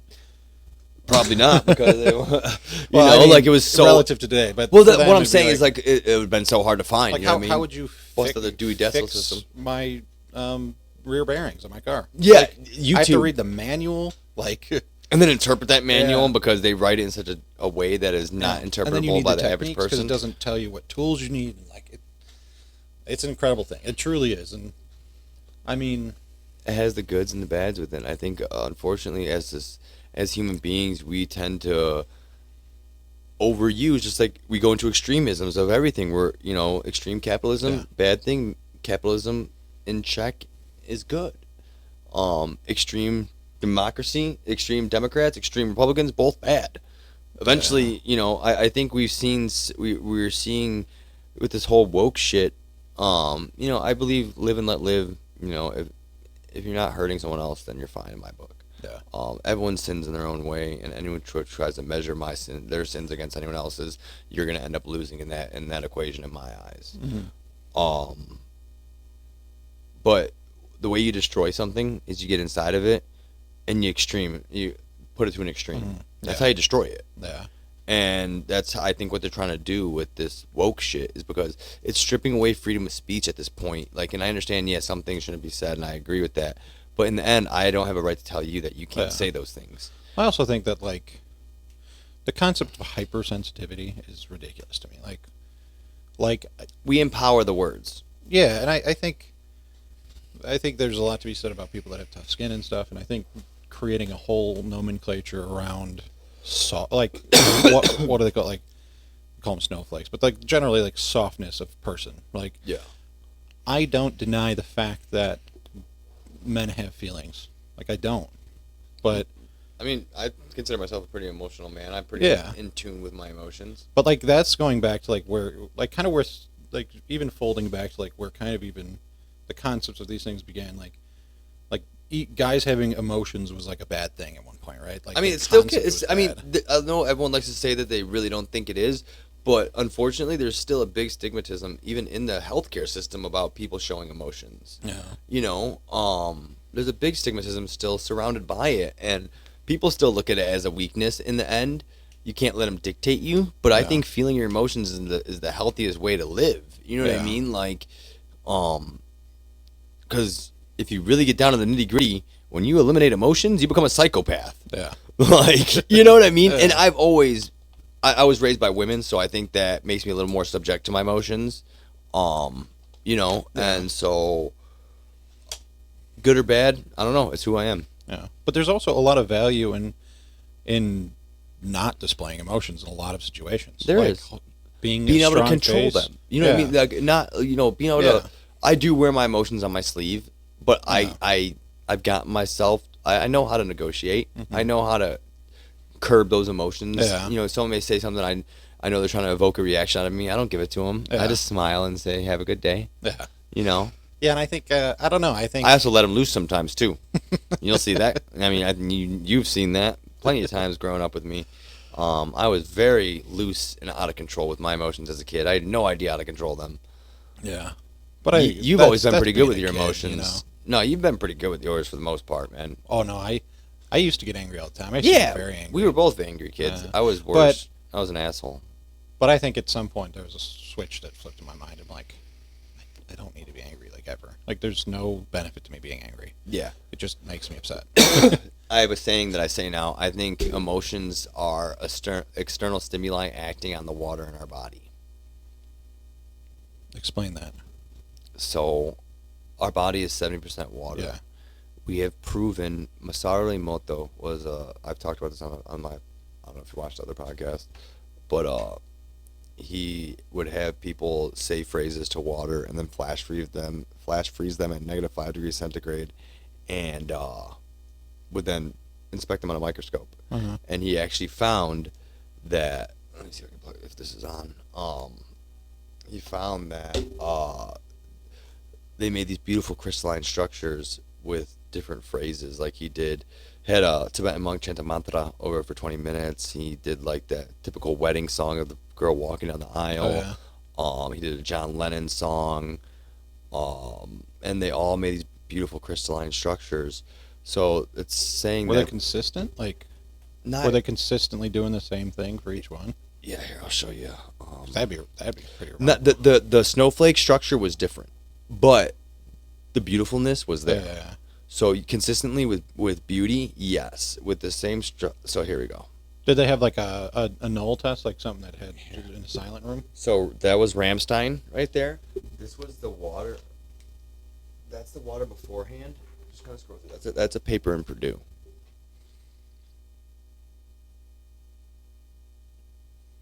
It should be I have to look at it. Yeah, I'd like to see, like, if it was it like a traditional experiment? Like, so he did it. He was able to redo it. Because I'd like to see like the controls versus it and see if there's any. Because I think to a degree, to say that there's an outcome, you have to have some consistent result, right? There is, and so like, yeah, you do see this shape. Like, this last one right here is Ramstein. Oh wow! So you could see how the vibrations in the water look disturbed. You know what I mean? As they should be. Yeah, some hardcore shit. But no, and you know, so that kind of shows that, hey, and the thing about the moon affects the tides of the planet. The moon again should have effects on the water in our body, But when you can prove that water can, our words can have changes on water like that, the way we interpret that, the way the word's said to us, and the way because since we can think a little bit higher, Gotcha. we have the consciousness to interpret the word ourselves. It's So not it's how a physical It's not how reaction. people say things. It's how we interpret them. Yeah. Because we've learned that "fuck you" is a mean thing.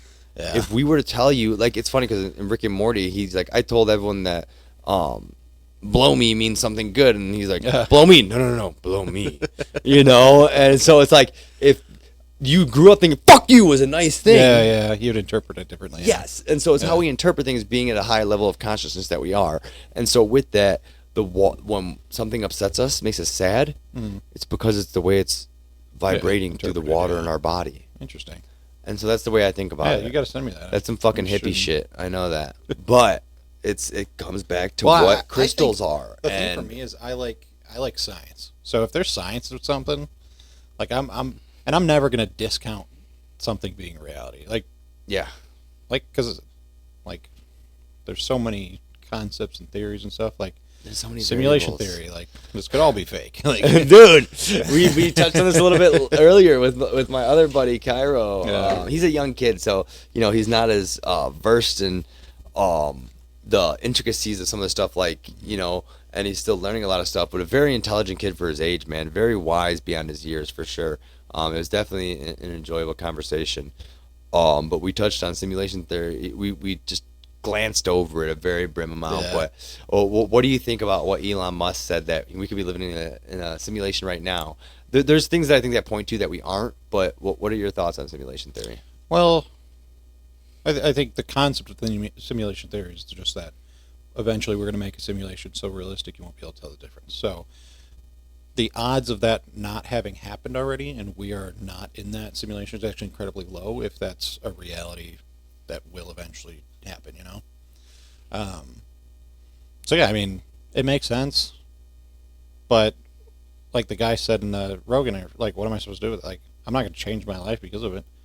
Like, this is my reality, whatever it is. So Some kids controlling us right now. like, we could literally be an 8th grade science project. So I've had. Like, think of that. Dude, that is so messed up to think about. crazy. We're some kid's volcano. Yeah, but yeah, I mean Some kid thought of us to be friends. But the human nature is to believe that the universe revolves around us to a degree. Like, we feel that internally. So We are the center of the universe. yeah. So like, We are so yeah, special. I don't not believe it, but there is it doesn't change my perspective on anything, whether or not it's true. Like, because just because it's a simulation, if I jumped off a building, I'm still gonna die in that simulation. Like, it's not like I could turn it. The into simulation has Matrix, consequences, okay? Yeah, like yeah, but sure, I think about that kind of stuff all the time, but See, to kind of circle back real quick, people see me fidgeting like crazy. I do have ADHD like nuts, but it's my back. Just so everyone knows, because I'm constantly like sitting here like adjusting myself. does it hurt right now? I'm always in pain. Yeah. Dude. It's But pretty you much- don't take anything for it, right? No, I do. I Oh, take you do? medications. Yeah. I've dialed it back drastically, and like they originally had me on fentanyl originally, and I pulled myself off of that to put myself on a lower pain medication. But I mean, fentanyl is an amazing drug, but it has been. it's it's extremely amazing, dangerous too. yeah. It's extremely addictive. And Yeah. I was in a wheelchair first when I first injured myself, my lower back, and so it was needed at that time. But as soon as I realized how sick it made me, a patch fell off in the middle of the night, and I got extremely sick from it. And they had me on a very high dosage too, and then they put me on oxy for a while, and I took myself off of that, and then they went down to something lower. Yeah. But I mitigate it. And I know it's a dangerous game to play with it, but I've went to surgeons in Illinois that are supposed to be the best of the best, and they said, I was 26 when it happened. They said they wouldn't touch me until I was 36. They said because if they started doing surgery now, things still are going to shift, and no matter how good they are, whether you're using robotics or not, no doctor would be able to put me together the way that I originally was. It's just I know impossible to do. backs are And that's when a lot of people just don't do it because it's and the eventually I success will. rate's not high and stuff. No, It's bad. and I eventually will once I know that it's like, hey, You had enough. Yeah. yeah. But at 26, he said by the time I was 36, I would have had 10 surgeries probably. Jeez. And so it's just not worth it at that point. But I am thankful enough that I do have the ability to mitigate it in a way that I know is safe. So that is something that I do feel confident with, and I am actually proud of because I know these things terrorize lives. I mean, they really do. But no, yeah. So if you see me fidgeting around like this, people, it's not. Oh, no, I don't. I mean, it's literally because my back is hurting and I'm just trying to adjust myself a little bit. I think if it makes you comfortable. I mean, well, no, because people will be like, "Oh, what the hell's wrong with this guy? He won't fucking sit still." Like, and yeah, I do have ADHD like a motherfucker. yeah. But I'm no, around it's kids my so back. much, they're just constantly moving. So I Oh don't even yeah, notice. no, people. Yeah, when you're used to it. But yeah, people like to be critics online. You know. Oh really? Yeah. Yeah. When I was talking with Mon, I did my first podcast episode, dude, I had like a piece of kilo hair in my nose, and so like it was like constantly scratched. I was like, what the hell is going on, dude? So one of the more recent episodes of the Rogan podcast is that Reggie Watts one. Did you? Okay. Did you No, listen? I didn't. What was that one about? Well, he talks a lot because he experiments with drugs a lot, like all Okay. kinds of drugs. But he knows like the chemical makeup of drugs and like where they're derived from and stuff. And he goes into depth about like fentanyl and why it's so awesome, like at what it does. Okay. So like Reggie Watts. I'm gonna check it out. He's like a musician. He's got like this huge afro. It looks so fucking cool, dude. But yeah, he regularly like does like psychedelic drugs and stuff like that, and like he talks really in depth about it, but like how fentanyl was brought in, like they used it for military personnel because your body could still function while having like almost like a almost going under. Like it's crazy the effect it has. What do you mean? On the human body?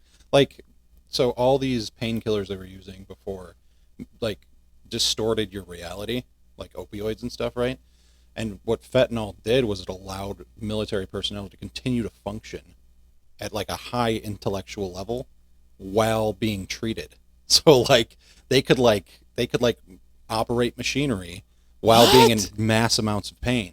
That's why fentanyl is such a cool drug. It's crazy. Really? So Yeah. like, it doesn't disturb the motor functions. Is kind of what you're saying. Yeah, it's something like that. Like he talks about it way better, and this is me remembering it from listening to it a couple weeks ago. But yeah, it's like, and I never looked this stuff up before, so to me it's all new information. I was like, damn, this is crazy. No, that's interesting, dude. Yeah, That's that the type of one's a stuff really that I good love one. learning about. You Yeah. know, I have a podcast coming up with a girl that I work with, and she wanted me to read this book, and it's I just downloaded it. I'll be reading it over probably the next week. It's supposed to be like a different perspective on drugs. Mm-hmm.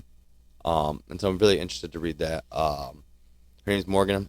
She said she's going to come on the show, and it should be a good conversation. I'll send you the book if you want to read Cool. it or listen to it too. Yeah, It's supposed to be a good one. So every so often I want to do that. Like there's on my website, I have a section to where I have to update it manually, obviously, but it'll be the book that I'm reading for like that month or that week, or Mm-hmm. you know, and then the documentary that I'm kind of doing some research on. Yeah, I And gotcha. the documentary is just the starting point. You know, it's like that topic I'm going to be researching and looking up on, and that's what I'm Yeah. going to be bringing to the table, or at least trying to talk about with someone, or you know, where I'll be deriving some of my knowledge from, because as people will see, the more episodes I do, the more, you know, random a topic may be, or I might be a little fixated on something one week more than the other. Yeah. And it'll probably be cyclistic, so where I'll come back to certain things.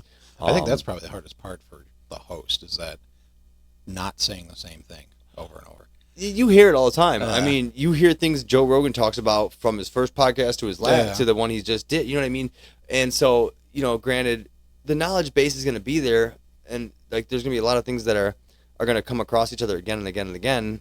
But it's more about just keeping the conversation a little bit switched up each time, you know, and letting the person that you're with talk, and getting to learn from them. I like sitting down and speaking with people because I enjoy perspectives outside of mine. People grow up in different ways, and like, I mean, even your perspective on AI, to me,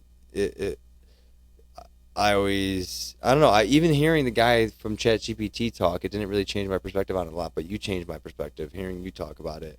And people could say this, oh, because I hold you in a higher regard, because I know you. But I think it's just because it's a way I never thought about it. Like we said, it's scary. It's scary, and the fact that humans are at the forefront of it makes it scarier. Yeah. So like we are incredibly flawed. It's beyond that, man. We are just. But yeah, the thing is that it's so easy to look at it pessimistically.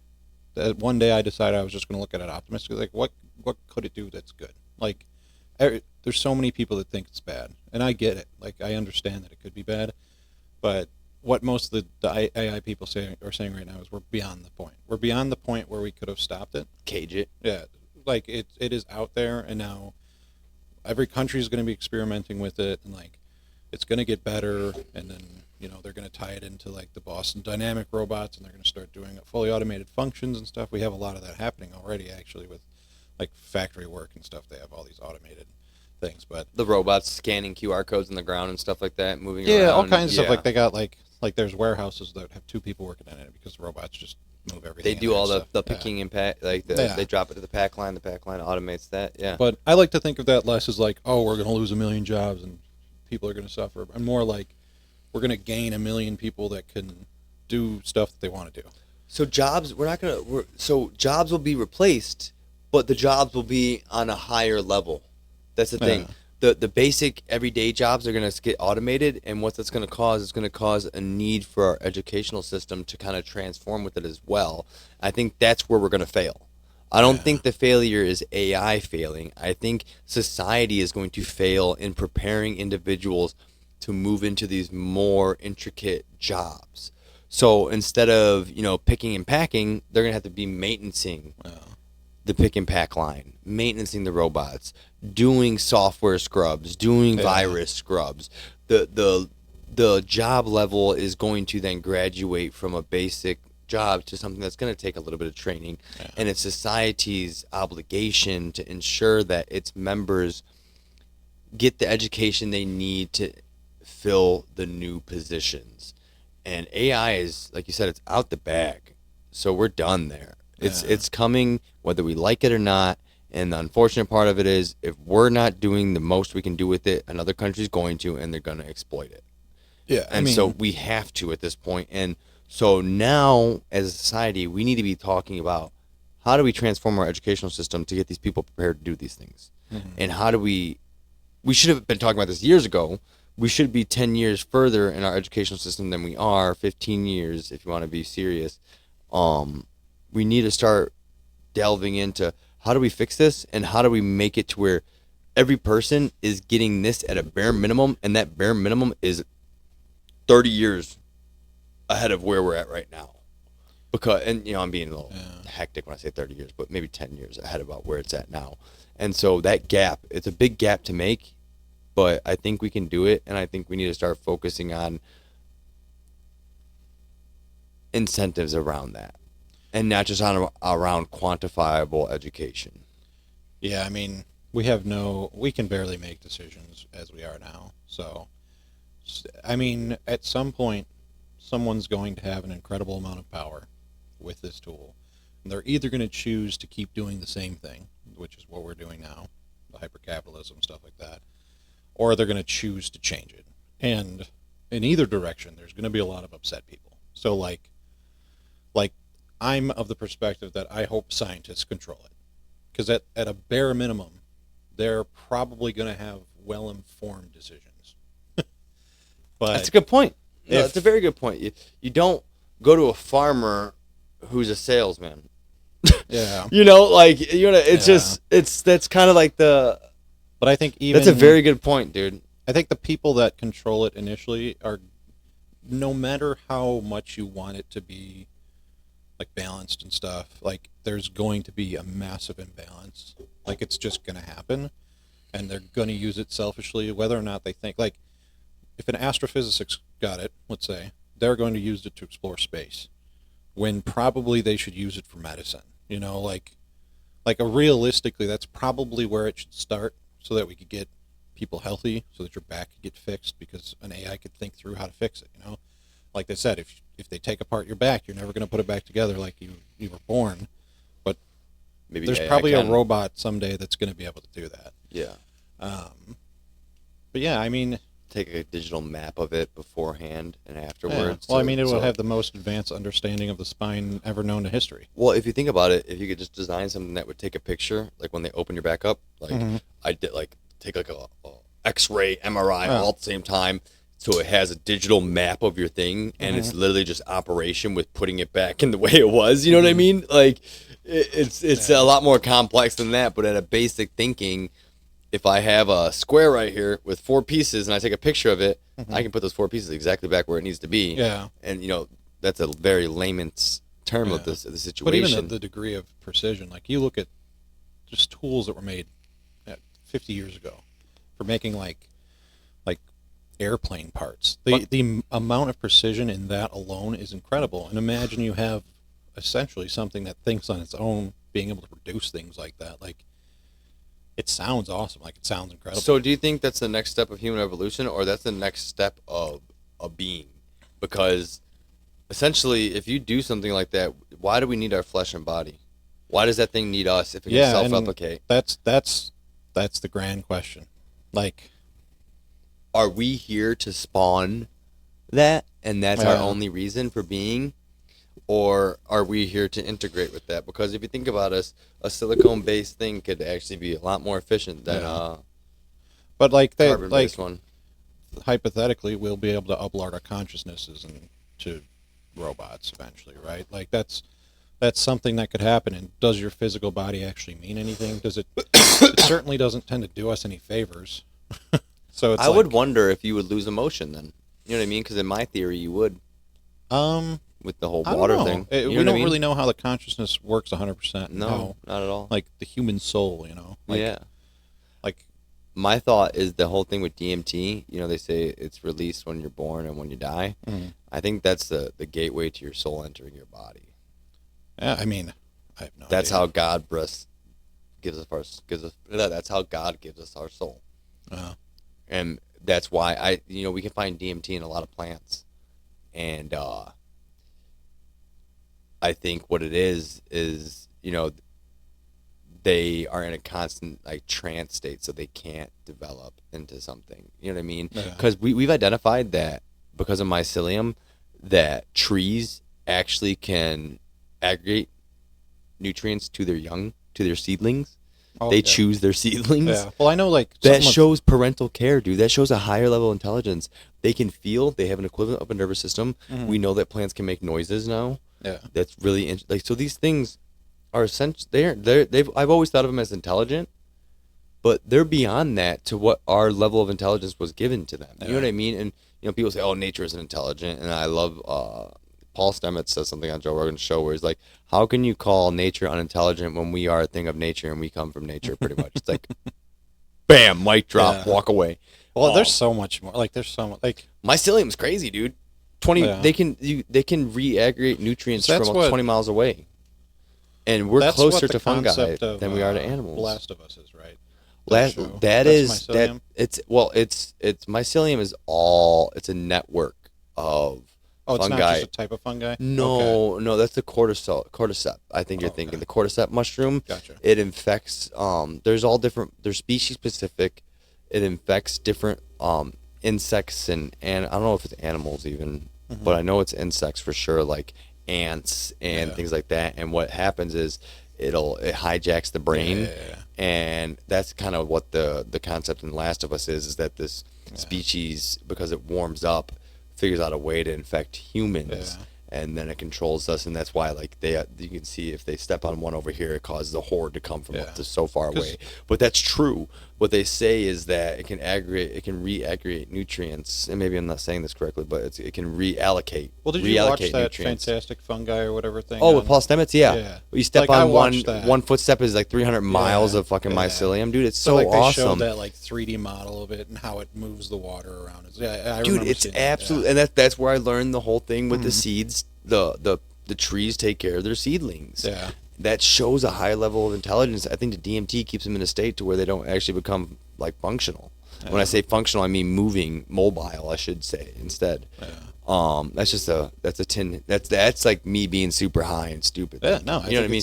But it's just a thought, and like how you want to extrapolate this a little bit further. How did they figure out in the Amazon that this one plant out of 20,000 species or plus, that this one plant inhibited the enzyme in our stomach that allows us to digest DMT? Yeah, I don't. It's insane, dude. The thing is, you there was also a time where there was a lot less to do.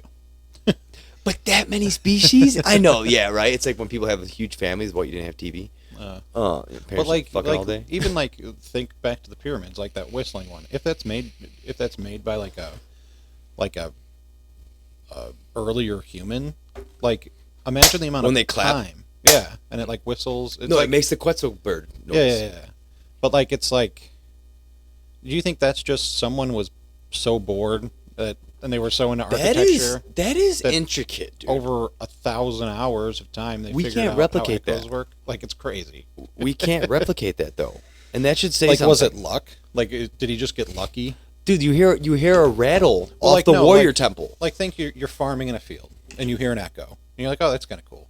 And then you look down another path, like another row of corn, Yeah. and the echo's slightly different. And then you realize that these echoes are somehow like they didn't. I'm assuming they didn't know how sound waves worked. They were testing things. I'd assume if it was a rudimentary human, like. I think there's more to it than that, bro. But then they go in their house and the echo's different there, and then eventually they find an echo that sounds similar to this bird. the Quetzal bird. Yeah. Quetzal And then, like- the Quetzal bird. And then he started building stuff to make it sound that way. Like is that what happened? I don't know. They didn't do a great job of documenting. Well, they actually did a pretty ancients. good job, but they just didn't record that stuff because I don't think they're the ones that made it. The ones that recorded that we're finding these recordings of, they're not the ones who did these things, I don't think. Yeah, but whoever did it, whatever did it. Dude, think about this. They designed this in a huge structure, which means they had some understanding of how sound reverberated off of stuff. That's an extreme amount of intelligence. But I think not to oversimplify what it is, because it is incredible. Here, But I'm gonna put this video on the thing really quick. One Yeah. second.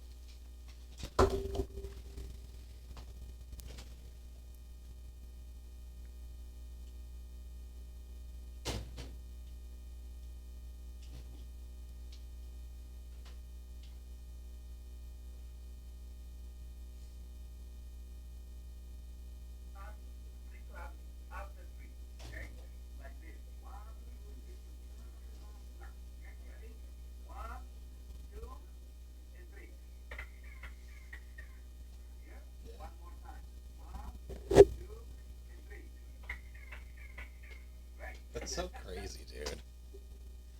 And I remember the first time I saw that, I was like, that is. One second. There's a rattlesnake.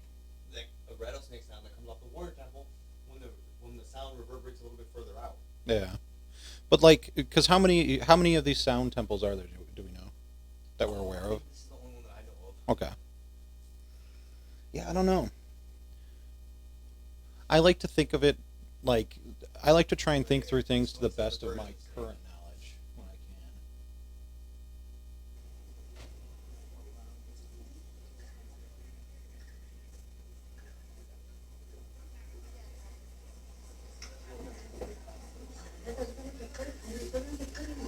This is the sound of the bird and the snake, the Quetzal bird and the rattlesnake off the warrior pyramid.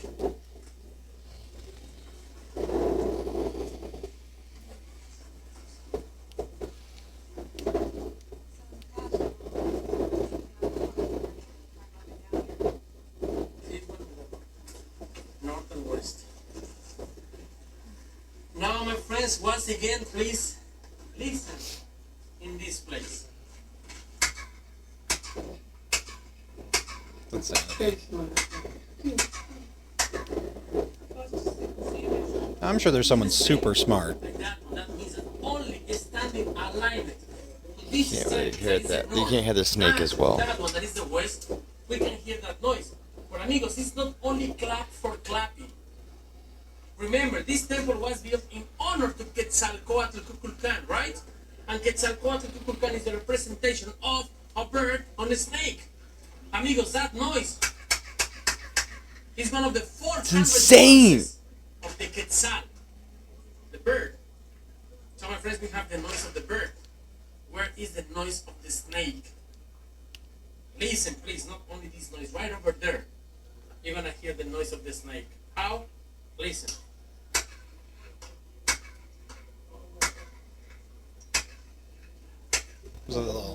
Yeah, hopefully they go over there so you can hear it better. Bird It sounds like a whip and the almost. rat. Quetzal You hear the go up, rattle to go. Yeah. And that's why, amigos, that's why it's one of the Let me try and find a close-up of it. other wonders all over the world. Come with me. There are two columns. Can you see those? Can you see the shape of those columns? Can you see how we have two rattles as a column? On top of the column is the rattle, and on the bottom is the head of the snake once again with the open mouth. And take it carefully. There's a figure between those columns. Right? A figure, amigos, in the slide down. That one is packed more. Once again, that influence. Remember, before the influence. Yeah, no, that's It's incredible. Man. The technological feat of that is just unsurmountable in my brain.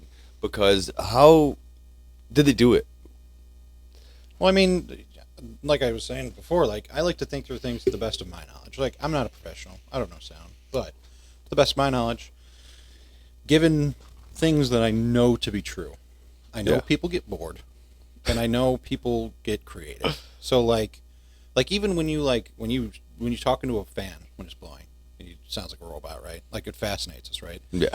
So maybe someone was just fascinated with noise, and then they got good. Maybe they were making small trinkets that made cool echo noises, and then eventually they were commissioned to make a building, and they had such a good understanding of how noise is reflected off surfaces, because that's what they did. That was their whole life. Like, what if that person just was commissioned to build it, and it worked? I mean, like it could be that simple. Like if you try and make something simple out of it, like it could be, but is it likely? Probably not.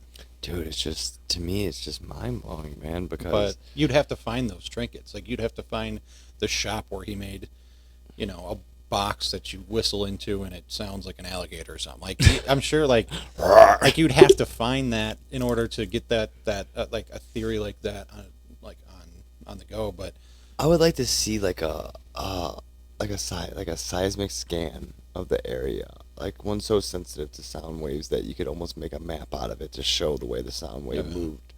And I think that's how you would figure out where it's bouncing and I mean, off of. I bet someone's done it at this point. If Think it's not so? protected, like because they might protect it so much that they Just won't allow that nuts. equipment.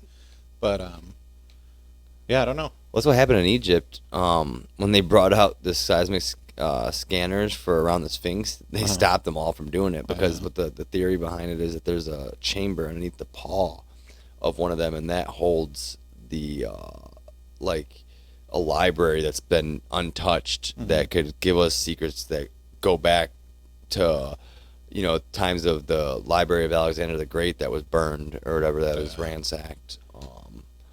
And that could be, I mean, that was there, dude. The Hall of, like What's a Hall of crazy Records, I think they is call relative it. to what we know, though. All of this history is like a fraction of the time this planet's been here. Like it's crazy. Like And that's what makes me wonder, like, hey, how true is this? You know what I mean? How, well, that's the what's that?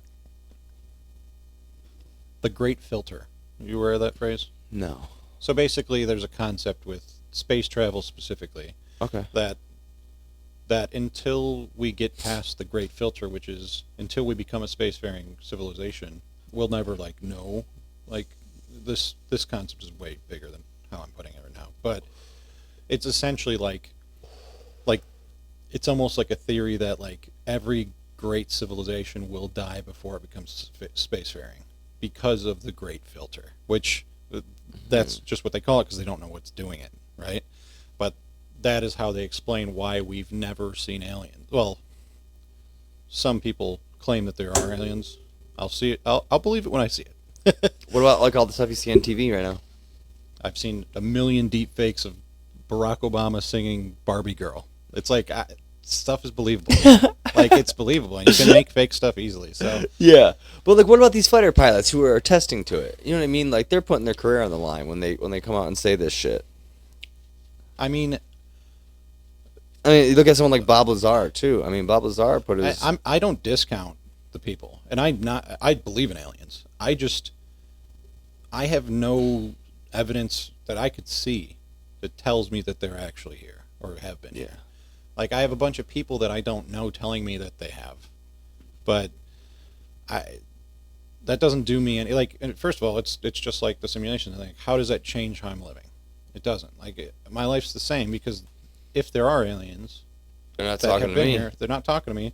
They're leaving me alone for a reason. Right? Yeah. So Obviously, I'm not interesting enough. I don't think I want don't to be even think probed. it's an interesting thing. Like, Whenever it's I the think great, and that's why I love the concept of the great filter, because like there's a reason why aliens don't actively contact us if they are there, and if not, I forget who said it. I think it was like Carl Sagan or something, but he said either there are a million civilizations just like ours, or there's none. we're the only one, and it's equally terrifying either way. It really, yeah, no, I've heard that quote before. I don't know who it is, but yeah, I no, don't remember that's who said it. it's. You're probably right. It is though. It's scary when you think about it, because, I mean, so if you do think about it though, if we do accredit it to nature, it's very rare that there's going to be something else, because I mean, based on everything we've seen too, like the intricacies of what we accredit it to, it's nearly impossible to replicate then, dude. Mm-hmm. And so that's what kind of also deters me from evolution and stuff like that, because I personally don't think we are by ourselves. I don't know. I think there's other things out there. I agree. It wouldn't make sense for it to be just us. It actually, if it's a simulation, it probably makes more sense. Like, less computing power to only have one planet, you know. Yeah. But yeah, I mean, the fact that we could see all these planets and like the Holy fuck. That's a fucking thought right there, dude. Yeah, that's the holy concept. shit. Like, you that's- just breeze over it, dude, like it's nothing. Like, well, 'cause holy fuck. I've gotten super deep into it before, so I mean, you're blowing my mind here, man. I listen to people talk about it all the time, so it's fascinating to me. Like, I think the thing I'm most interested in is space and like the search for life. I think it's like I watched hours of the James Webb when they first started. The James Webb stuff. Yeah, That's when they awesome, started. dude. And not what I thought. Like, we're not getting the pictures that I thought, but it's all infrared and stuff. I understand, and it's the only way we can see that far. But yeah, they're picking up like they can. I don't know how the process works, but they could determine the chemical compounds of atmospheres. Yeah. On other planets. Is that because like the density of and photons that are able to go color, through it and shit like color that? reflection, stuff like Yeah. that. And they found some planet, I don't remember which one, but that has, and the only time we've ever seen it is through what plants release, and it's all over this atmosphere. There's no other planet they've ever found that has it. So it's like, is that the one? Like, is that the one that has it? Like, it's fascinating to me. And to me, if we find plant life somewhere, that's life. Yeah, that's life. And so, like, we find these planets that are in these Goldilocks zones that have water. It's like, hold on, so how isn't there life there? Yeah. You know what I we mean? also only have one concept of what life is, so it's like, Yeah, of carbon-based life. yeah, we know carbon-based life, and you never know. Like, there could be a whole Boron-based life. Yeah, if there's Boron-based, boron based. I said boron-faced. yeah. But there, like, theoretically, there could literally be invisible beings somewhere that we literally can't see with our eyes. Like, Yeah, because we don't pick up those photons on those light strands. Yeah. Or light doesn't affect it. Like, Yeah. maybe their reality doesn't need light. Like, you don't know. Like, there's so much that could be out there. And I think always maintaining the concept that, like, there could literally be anything out there. Like, anything. Yeah. Like, you know Warhammer at all? Like, the universe of Warhammer? Like, are you talking about like, the little figures you paint Yeah. and stuff? Well, it has this grand universe. Okay. It probably has one of the most dense fictional universes ever created. Really? Yeah. It's really, like, if you want to get into, like, fantasy one day, and, like, it's super brutal, though. It's super fucked up. Like, it's not for the faint of heart, the Okay. Warhammer universe. But, You got to explain a little bit here because I'm even intrigued. so Warhammer is essentially, it's about all these different spacefaring factions that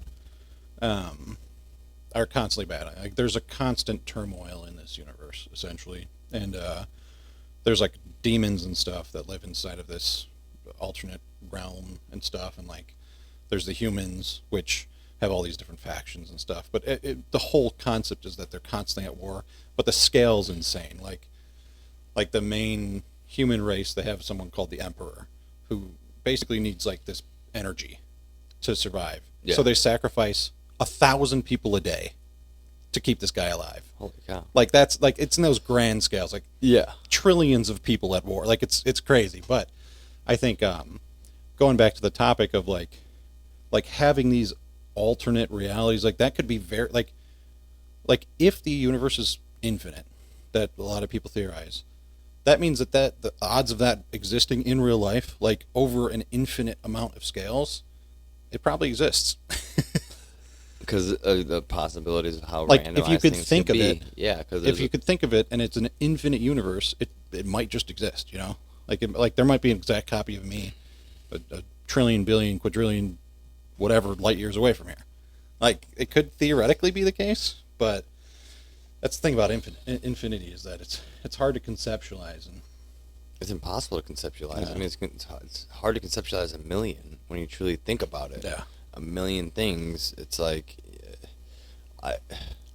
you look at it, even in money, like it's never the size you think it is. yeah, I mean, Can you imagine a million singles? How much space that would take up? Yeah, they have $1 million cash in the I believe the Bellagio in Vegas. Oh, but it's yeah. hundreds, and it's Yeah. huge. It takes up a whole table. Yeah. So it's like, Imagine that in singles. yeah. You know, that's a 100 But I know there's that scene units in, per space. in Breaking Bad when they're in the storage unit and they have the giant pile of cash, and he says how much it is, but it's like that's them trying to visualize how much that actually is. It's crazy. And I think like he brings his wife in there, and she's like, "I thought it'd be bigger." I thought it'd be bigger. Because like if it was like $15 million, I mean, you're like your gut is like that's a whole room like Scrooge McDuck swimming in the coins, Swimming in dude. gold coins and shit. But really, it's just like a little square in the middle of a storage unit. Yeah. It's not as big. But yeah, the scales are insane, and yeah, fathoming things. That's all. Luckily, we don't feel the absolute need to. Like, imagine if your brain had a hard time, like just being being okay with not knowing what a million looked like. Like, if you had to constantly think about, like, man, I really wish I knew what that looked like. Like, how much is a trillion compared to a million? Like, I think about that all the time. Like, I'm glad my brain doesn't require me to answer these questions all the time. The questions that pop in your head, dude, Yeah. they can become extravagant at some point. Because there's things that people do get lost in. Like your back pain. Like, you want to figure this out. But in relative to what you're doing, like, figuring out your back pain is a much smaller task than trying to fathom a billion, you know? Yeah. Like, just trying to understand. Like, imagine if that was the case. It's crazy. I mean, it's easy to get stuck on shit. It's easy to get Yeah. stuck on... Oh! Unplug my headset. Ugh.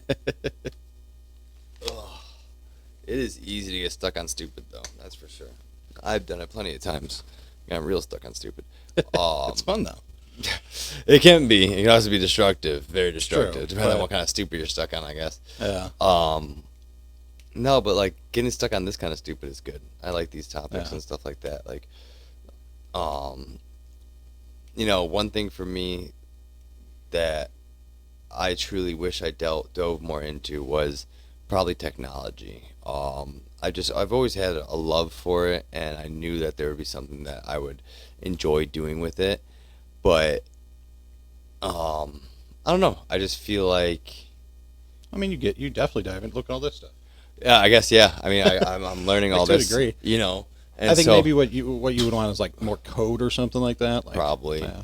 to be able to create. I think in college I had an awesome teacher. His name was Andy Hollinger, I think, and he's the guy actually who taught me most of the web development I know. Yeah. He's a web development guy who works in a design school, right? So like, there's only 2 courses you could take at Harrington, which was Web Development 1, Web Development 2. And I took one, and I was hooked on it instantly, right? And I got to the point where I was like helping teach the class, Yeah. and it was awesome. Like you just have to like make a copy of a website and stuff like that, like basic assignments. And at the end of it, he's like, there's a web development too. You should sign up for it. I'm like, all right, cool. And like the months go on, and he reaches out to me directly, and he goes, hey, there's not enough signups for web development 2, so we're going to have to cancel the class. He's like, but I'll teach you it if you want to come after school. So I That's literally cool. took web development 2 for free. I didn't That's get actually credits pretty for it. awesome. I mean, just still though, I mean, you Yeah, probably like- learned more than you would have in the whole Yeah. class. And I probably only met up with him like 6 times in the semester, and he just had me do stuff. And yeah, that's where I learned like a bulk of my web development. So I think just finding something that's passionate, and like on that topic, he introduced me to something called an Arduino board. Have you heard of that? No. It's a small chip that you could run programs on, but it does stuff. So like you could hook up lights to it, and you could create like they have like a motion sensor, for example. And this is something I built with him. You put the motion sensor on, you put the light on, and then just do this, and it turns the light on. Yeah. But like doing those simple things, it feels so good, and that's why I love code. It's like the reward you get when design things that. work. Yeah. Like not even like, it doesn't even matter if I design it. It's just like when something functions as you intended it to do, the feeling is incredible. Like it's like a high unlike anything else to me, at least. Yeah. No, And I can it's- see that because I get that from cars. Yeah. Like doing work on cars, you do the work, you finish it, and everything's functioning afterwards. Yeah. It's like, hell yeah, Yeah. I got that, dude. Yeah, it's- Like, I think that's where the the fun is. So yeah, to that end, it's like that's how I got into it. Like I had a teacher that got me into it, that encouraged me to say like, hey, you can do this. Yeah. And even after that, I didn't go into web development. I finished my career, or my schooling. I got a graphic design job, but it stuck with me, like that feeling of web development, and then I just started doing it one day. you fell into it again. Yeah, It's, I got it's lucky. good how it came full circle on you. Yeah, just kind of my paths went right in that direction. It worked out. So That's good though, man. That's awesome. I mean, it's always great when you can find something that you enjoy doing and you get reward out of it. Yeah. Because no matter what the pay is, you're still winning because Yeah. you're happy. Yeah. And that's hard for a lot of people to find. And unfortunately not everyone has the opportunities to get to that. And so Yeah. being able to get there, that's an accomplishment in its own, dude. yeah. And so But you I should be think- proud of that for sure. To that end, though, work's always going to be work. I mean, Oh yeah. I love web development, but I don't always love working for clients. Yeah, I mean, because there's going to be the stressors that come Yeah. with it, So yeah, work's Um, always going to be work, but I think work can be so fulfilling in that way because you have challenges on a day to day. Like you have to do it this way, and that challenges you to figure out how to do it the correct way and stuff like that. Because if I was just free to do whatever I wanted, I wouldn't make anything cool. Yeah. It would just be like a bunch of motion sensor lights. Fuck it. Everywhere you move, a light comes on. Yeah. Remember when we were kids that we wanted to be able to like simulate turning Super Saiyan? That's what that makes Yeah. me think of. When we tried to actually physically do it, we're like, we're trying to make sparks on our hands Right. and stuff. Dude. But like, Yeah. remember, I think we talked about like little mini blow dryers all over you and you'd blow so your hair would go up. Yeah. Like that's what that just made me think of, little motion sensor lights. Yeah. We get mad and turn on these Yeah. freaking hair dryers that blow our hair up. Yeah. Turn ourselves yellow. Yeah, it was. Oh, dude, Legos though was a big contribution to I think our creativeness, dude. Because Legos are truly mind blowing, man. This is stuff you can create with them. It's so Yeah. much fun. Skylar loves playing with Legos too, and like even the big block Legos, they're fun just to mess around with. Like she enjoys Yeah. building towers and stuff like that. And I think it fuels those creative juices that I think you can't get from playing like a video game, like Minecraft. Minecraft's pretty fucking cool. Yeah. Not That the same as Legos though. no, not. It physical, you isn't. don't No. feel it. Yeah, you don't get to actually interact with it yourself. But I think also like having the little Lego guys too and playing with them Wow. in your creation adds another element to it itself. It's crazy how simple creatures we are. Right? Put a couple blocks together and we get real happy. Fuck yeah, dude. Just like, Look at this. Looks like a car. but it is. I mean, it's. I mean, fucking Hot Wheels right here, dude. Yeah, I got it's some. rewarding, dude. Yeah, I got my daughter in the Hot Wheels, dude. Me and you, because of me and you, I got Hot Wheels still in the box back Yeah. in there too. Just got to figure out a way to display them, and I'll get them out here. It's a But great no, toy. this right here, I love just the old timey Yeah. Hot Wheels. Like this is the old Ford, I think it is. Mhm. Um, Well, I don't know. Actually. yeah, it's a Ford F1. Yep, 1949. Yep. That's cool. I love it. It's to me, this is so. It makes me happy. Yeah. It really does, dude. And I probably because it's linked to me as a child in my childhood, directly with you too. You know what I mean? Like this is like literally third grade. Imagine us like a quarter of our size right now. Hundreds of them, dude. Yeah, just driving them down VHS tapes. This is our parking garage, man. Oh, and then we got the Batman one right here. What is this called? What does it call it? Let's see. 11 Comics. Yeah, no, DC Comics. This is Batman. That's funny. I didn't even think it was. Yeah, that's the Batmobile. Yeah. But I think our brains also work differently. Like there's people that like the pre-made tracks, like the Hot Wheels, like zooming through. Like yeah. We never play with those. No, we didn't. We built our own tracks. Yeah, we did. Like and I think there's so many different brains in the world that like that's mine for sure. Like I'm a builder, a creator for sure. Yeah, but there's a million people, and there's people that like the pre-made tracks because they get the rush of it or whatever they feel. I don't know how they feel because I don't get the same enjoyment from it, but they do, and it's cool. And there's you got the whole Lego movie. There's people that glue their Legos together because they like. I always wanted to rebuild them. Yeah, I do enjoy some of them to display. Now that I'm older, I probably would enjoy that. I have the Titanic. Do you? I haven't built it yet though. Really, dude? We should build it. It's a beast, dude. I'm sure it is. The box is so big. It's like the size of it's like that big. Like I'd be down to build it, bro. We should record it and do a time lapse. Ben really wants to help build it. I know my dad wants to be a part of it at some point, but I'm waiting until I get my house to do it. Yeah, you got to have something very stationary for that shit, bro. Because but I'm not gonna glue it. Really? Why not? I don't know. Because in 50 years when I'm gone, maybe someone else will play with it. Yeah, let a kid. It's not a sculpture. It's a living thing. Yeah, I don't know though, man. I like as a kid, I could see not gluing it, but like I sometimes wish I had because there were some cool little like things that I had that completely. Well, I think what would have been cool is if we had our phones with cameras, because then we could have taken pictures of shit we remember. And we could remember the stuff. And then we could look back at it, and it's like that would be more powerful than the actual piece itself, even. But I think the simple ones, like, because I actually watch. Sometimes I'll watch stuff on Legos. Those Lego building but guys shows? that are like engineers who do Legos. So like this guy was trying to make like this perpetual drive like motion thing with the car. Like there's all these Lego things that have all this automation. There's an app on your phone now where you could control the automation stuff. So you can it's like motors and it's crazy.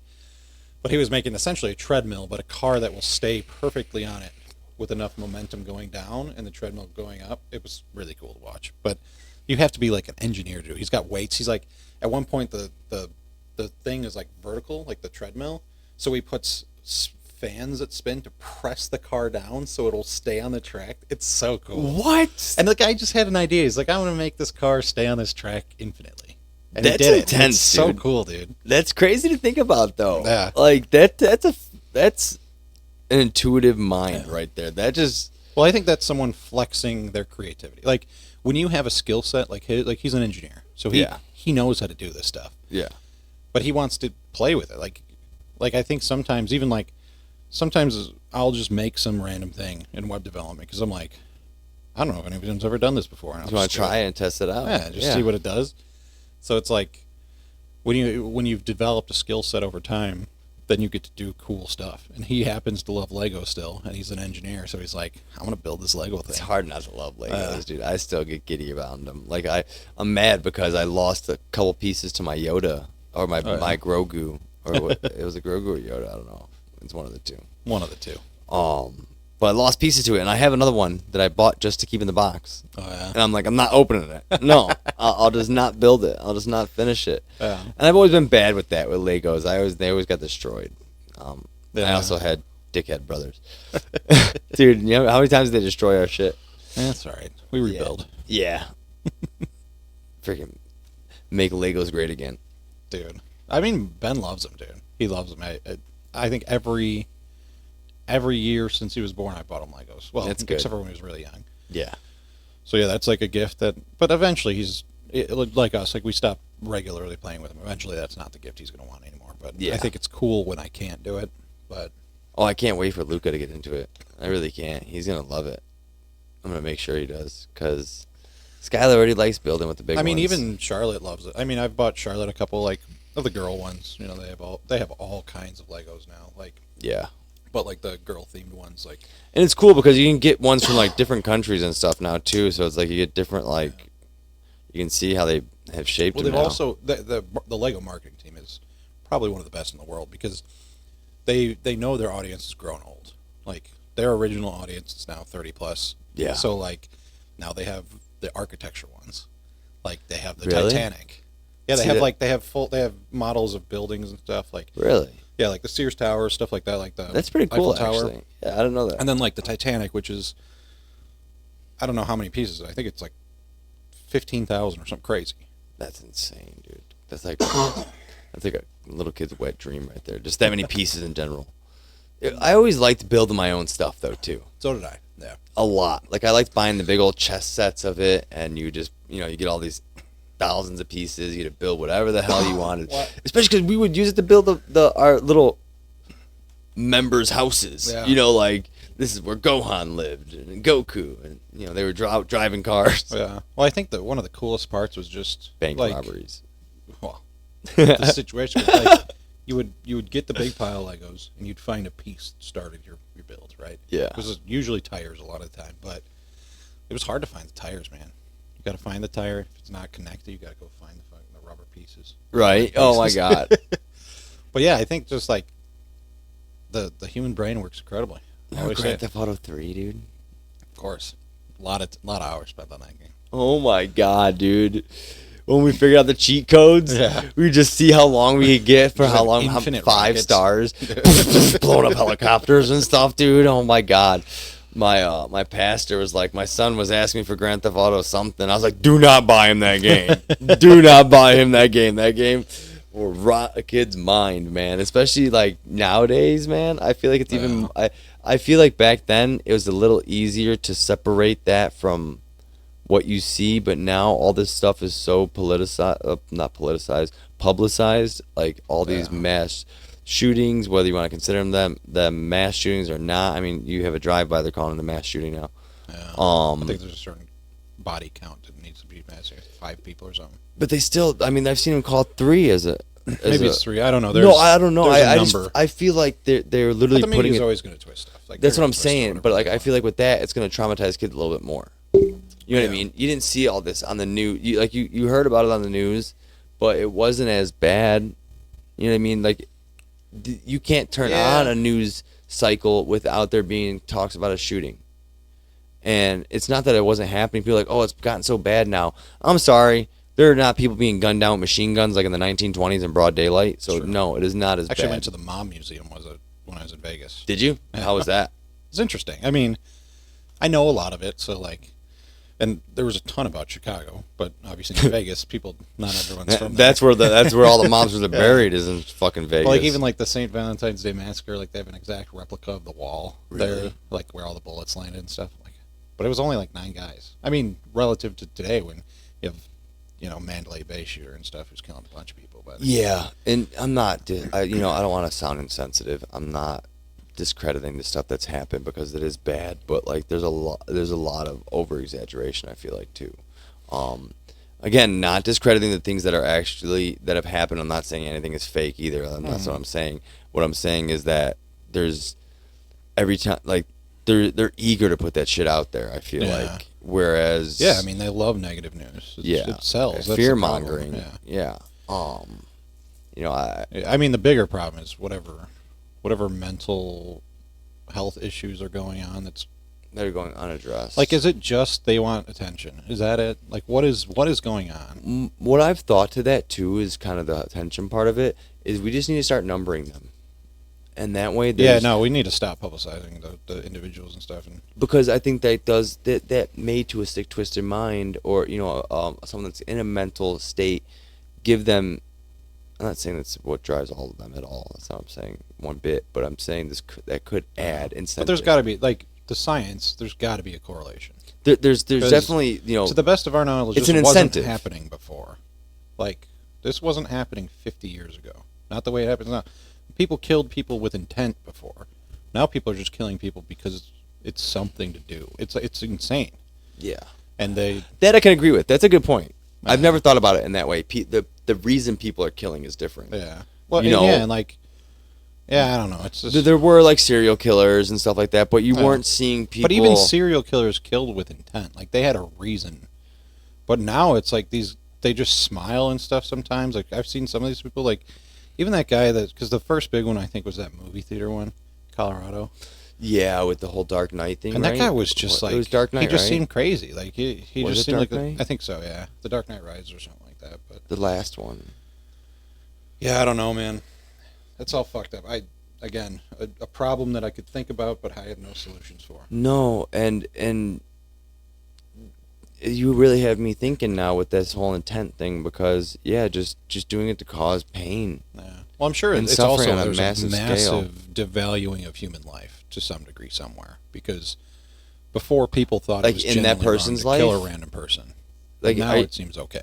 Are you talking about like in that person's life specifically? I think or are you it's talking about society. Like in just generally a in the lower world, I think we see drones dropping grenades on human beings in Ukraine. Like this is footage we've seen, and so like we've seen real footage of people dying. In the 1950s, no one saw real footage of someone dying. Either they saw it in real life, which gave them PTSD and stuff, but like they didn't see that shit. Like I remember when like the first like the like Desert Storm era, like I could go online and I could watch beheadings. Like it was insane. And like Never that able was to just before. that would it normalized it. It normalized us like to see it. So I think that has That's a good perspective. it has a bad impact. It's got to have a bad impact to some degree. Watching a human being die. Desensitizing us. Yeah. Yeah. But I look at people like my dad and my brother who are nurses, like the most desensitized people I've ever met. Like they could talk about death like it's nothing. Yeah, because they're constantly around it, and so it doesn't affect them in the same way. And so you start doing that on a massive scale. Yeah. You could essentially desensitize the world to really. And that's I mean there's atrocious accidents. Joe Rogan always does bring up a good point, though. We are generally a safer society than we were previously. When you think about like when there was war, it was there was rapings and murderings and like there was constant pillaging and stuff like that. Yeah. You know what I mean? So like we were much more aggressive than we are now. And so I think that's also why these massive feats of it are a little bit more impactful because they stopped happening completely for a while and now they're back again, but they're back in a more brutal way because we have the ability to kill with easier means. And so the desensitizing thing is a really good point, man, because back in the day, you know, it took a lot to murder as many people as you can do in like a minute now, and that's a you know, it's a scary thought, but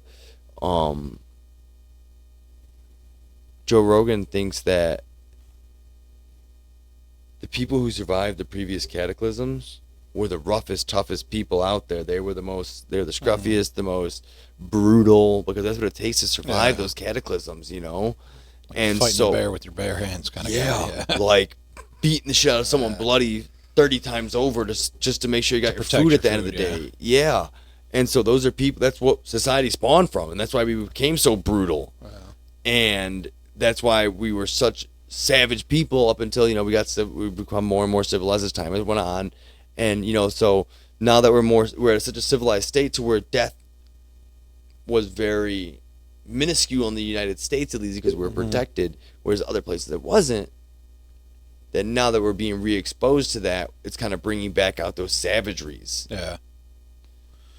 I mean, I know that kind of was like a little like patched in right there but I get it. Did that make sense? Yeah. Okay. I think all right.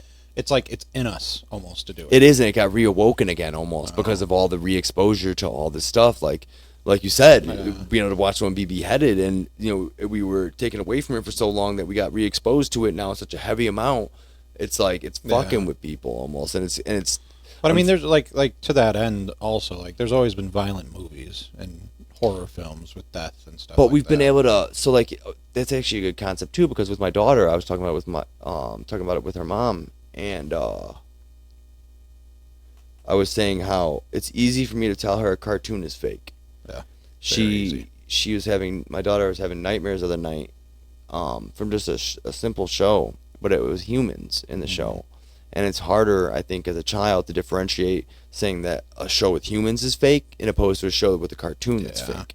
Because they can see the fakeness in the cartoon. Yeah. They can't see the fakeness in the human part of it. And so I wanted that, that she's still building her whole sense of what reality is too. It's like, but it can, sure, it's crazy. That can be applied to us. Yeah. In a more intricate level. You know what I mean? Yeah, but I think when an adult goes out and shoots a bunch of people, like they've been informed of what. I'm referencing more of the movie part. Like you said, we've always had movies that showed violence. As an adult, we can separate that. Yeah, we can rationalize it more. We can separate that from reality better than saying that, okay, watching a video of people getting slaughtered that comes from live footage that we know to have been an actual event that happened on this planet, it links different with us. You know what I mean? Like Texas Chainsaw Massacre, to a degree, did happen. Like that happened. And there's movies about it. So how can we disconnect from that? And there's old movies about it. That's a good point. So, like... That's a good argument. How do we disconnect it correctly? Is that even the problem? Like, it might not even be the problem. It's just a concept, right? Like, but... That's a good point. Something's up. Something has happened, right? But no one else in history has watched two towers crumble and watch people fall to their deaths, except for us. I have a vivid image in my head of that newspaper clipping because I don't know if you remember when I was a kid, I had that whole box. My sister fucking threw it away on me. So mad about that. Still to this day. Not mad, more just like, eh. I wish I had it. Yeah. Because there's a picture from a guy that literally they had a picture of him mid fall, and it's imprinted in my brain. But that's something that we saw in real time. Yeah, dude. Like most times you see something after the fact. That was we were watching live. People. Do you remember Jackie dying. Conley? Yeah. Jackie Conley that day, 5th grade, current events. We would get up and talk in front of the class about what happened. She said, my aunt called my mom today and said a plane had crashed into a building. And Mr. West was like, Jackie, you can't, that didn't happen. You can't just make things up like this. And scolded her in front of the class.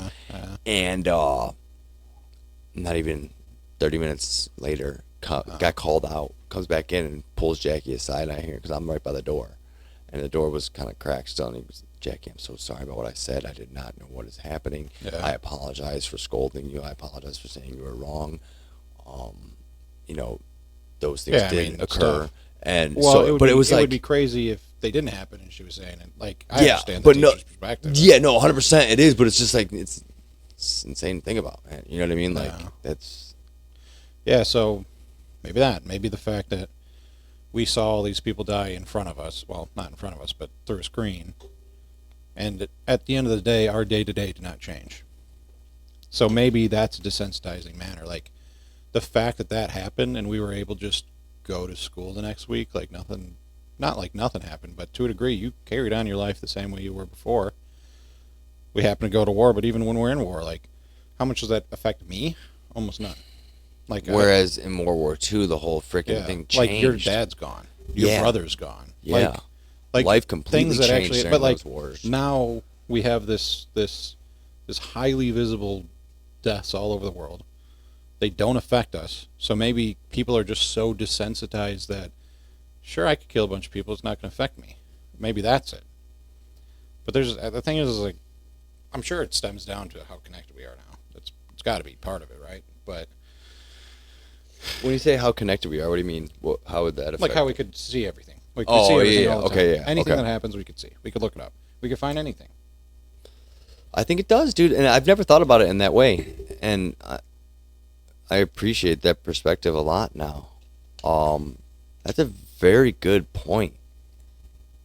I don't have much to say about the iPads with the kids. I'm very against the kids having iPads. Yeah. I tell that to and I understand it is like magic because I understand why you take that and you put that back 100 years. That's magic. Yeah, but it's magic for a parent. You could just put the kid on the iPad and they're gone for the next 2 hours. Completely distracted. Yeah, not a peep out of them. And besides maybe to fix it to turn the volume. Yeah, I get the benefit, but it worries me a lot because I look over my niece's shoulder and I'm like, what are you watching, man? That you should not be watching. She gets to some bad stuff. She's on YouTube Reels. It's not it's terrible stuff, but it's the kids shouldn't be watching this, man. Yeah, I worry about Skylar's mother a lot because she likes to scroll through social media. Yeah, I mean, that's how it works, though, right? I like to scroll through most social media. It gives you an incredible amount of endorphins. It does. Like, in that moment, it's like crack. Like, it's an addiction. Yeah. And it feels really good when it's happening.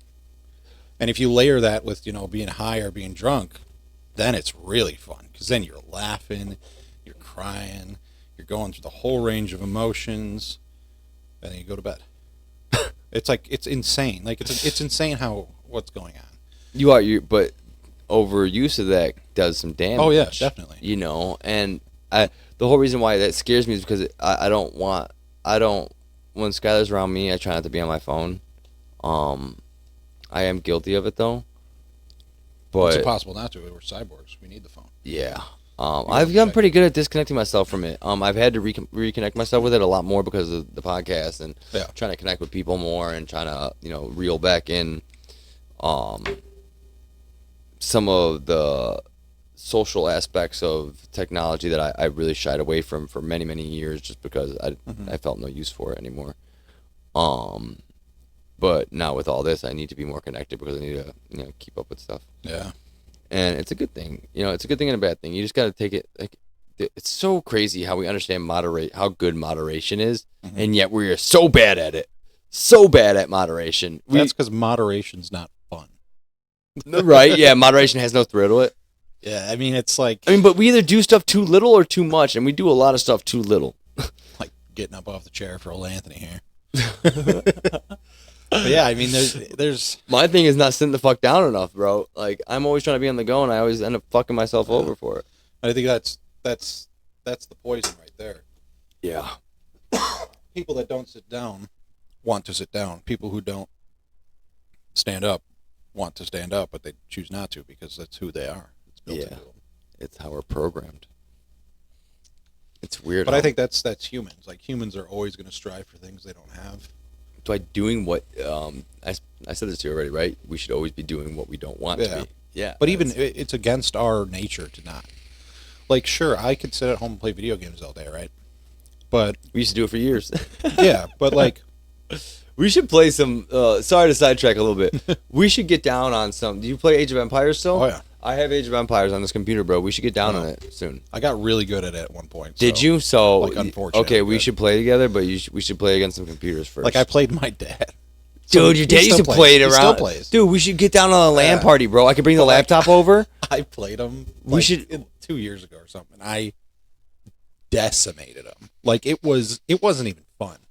And I was your like, dad was good too. Yeah, when we were young, he was like the best. Like, he would always win. But he would play both of us and beat us both. But I also like I've been saying this for a while, but I hyperfixate on stuff. So when I want to know something, I figure it out. I learn everything about it.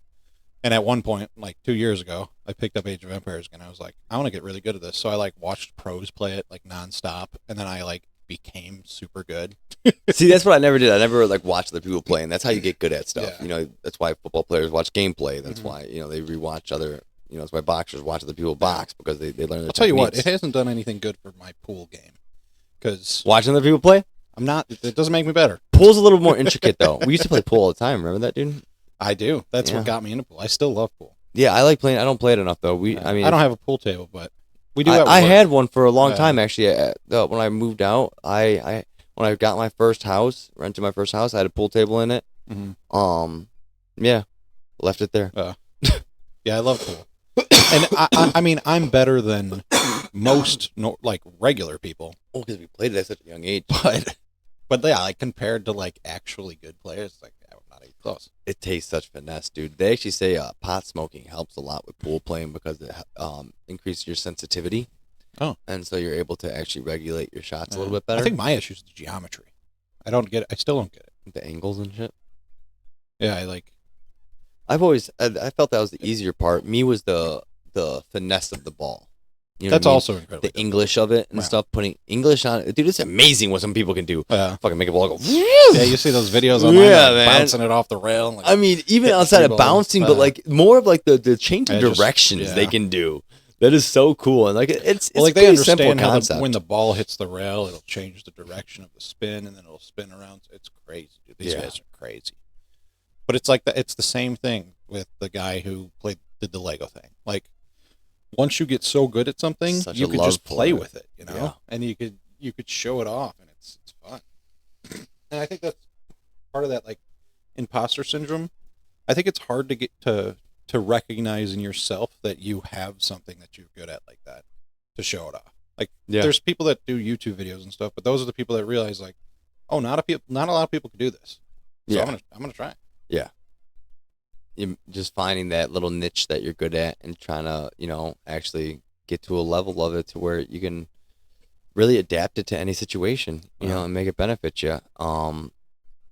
Finding that joy. Yeah. It's a hard thing to do, but I mean, I wish you could monetize being a parent, because there's no better joy in this world that I think a lot of people could find, The thing is, I have no concept of it.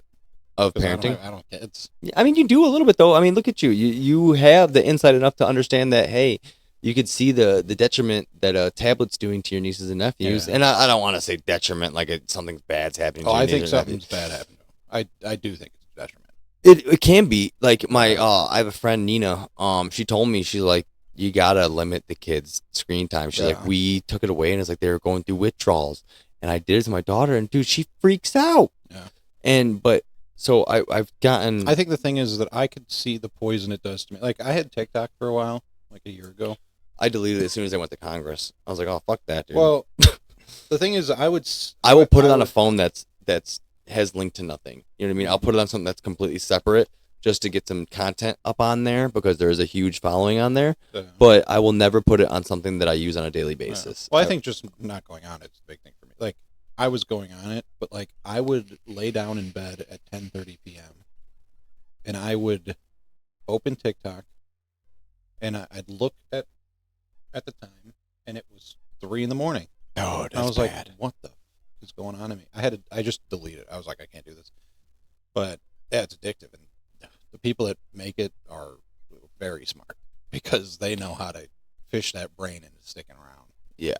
The algorithm that follows you, and they give you videos that you want to watch. And But then I see the kids, and it's so much easier to suck them in, because they don't have that conscious. No, they can't even say, like, rationalize that this is a bad thing for them. Like, I knew it was bad for me, so I got rid of it. But the kids, they don't know it's bad for them. And by the time they can recognize it, they don't know how to get off of it, because it has become a drug, because it has stimulated that area of the brain that acts as the same dopamine centers, and the same, receptors are the same things that drugs have the effects on. Yeah. And so we don't realize it, but it's a bad thing for society if misused. It's too much. And it's how do you even affect change in that though? You know what I mean? Like it's Parenting. you can't. I think the parents just got it. But even still, as an adult, you can still fall into it, and not everyone is as strong-minded as you are, And Yeah, but I think at least get the kids to a point where their brain's developed enough to be able to make the decision by themselves. Because an adult can also get addicted to heroin. So it's not like we could protect kids forever. yeah. But we could try to. So with that thought, what is the age of protection to you? Because I'm of the thought now that you're not an adult at 18. You're probably closer to an adult in your 30s. I think the time you I stop think 24. I think we need to at least give kids the time to be kids until their prefrontal cortex develops. How can you consider someone an adult when they don't have full brain development?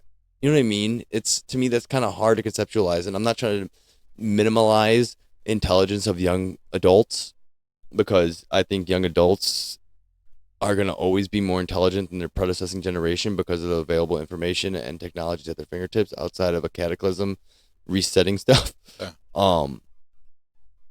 I think there's definitely some misconceptions that you spawn from a child's brain from lack of wisdom from years of being on this planet. But I do think that it's not fair to consider someone who doesn't have a fully developed brain and give them the options that we give them as of right now. It's not fair to them. It's not fair to anyone, I think removing freedoms almost never a good thing. I'm not saying take away freedoms from them, but they need to be awarded more. Yeah. Like staying. Parents want to kick kids out when they're 18. That's not always the best option for every kid. Yeah. And I think there should be more of an obligation to a parent to take care of those children until their brain is fully developed. And honestly, giving them the wings to fly. And I know this may sound contradictory to my whole plan of having kids specialize in high school, but until I want them to specialize in high school, but I still think it should be a parent's obligation to ensure that their kid is getting the opportunities in front of them. Yeah. Completely cutting the cord at 18, I don't think it's fair. And I don't think it's right to give these kids that obligation. Like, it's just too easy to be brainwashed at that age. You know what I mean? I think humans will always find a way. Any human's going to. I mean, the kids were getting in the 50s. They were getting married at 17. And so they were kids. I mean, I'm trying to say that. Okay, these kids don't deserve these rights. I'm just saying they deserve more help. Yeah. And that's not giving them free money. That's not giving them anything. It's just giving them more guidance. That there should be an obligatory guidance from a parent till they're 24.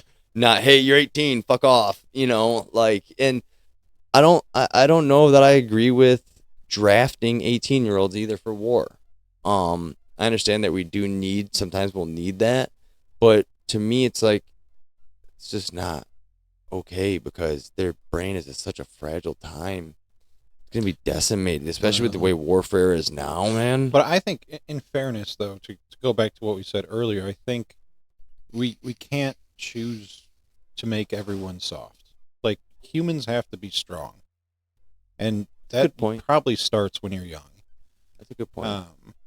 So, yeah, I think, the concept of draft sucks. The concept of war is dumb. It's a complete failure of humanity. That's what I said earlier. So, I think bringing war into the front, that's just, like you said, it's a failure. So the fact that it even exists is a bad thing. We as humans have failed to come to an agreement that we're worth keeping alive and not killing in mass volumes. There is some failure that happened there. But there's greed. And greed can be good and bad. Greed is the reason why we have agriculture.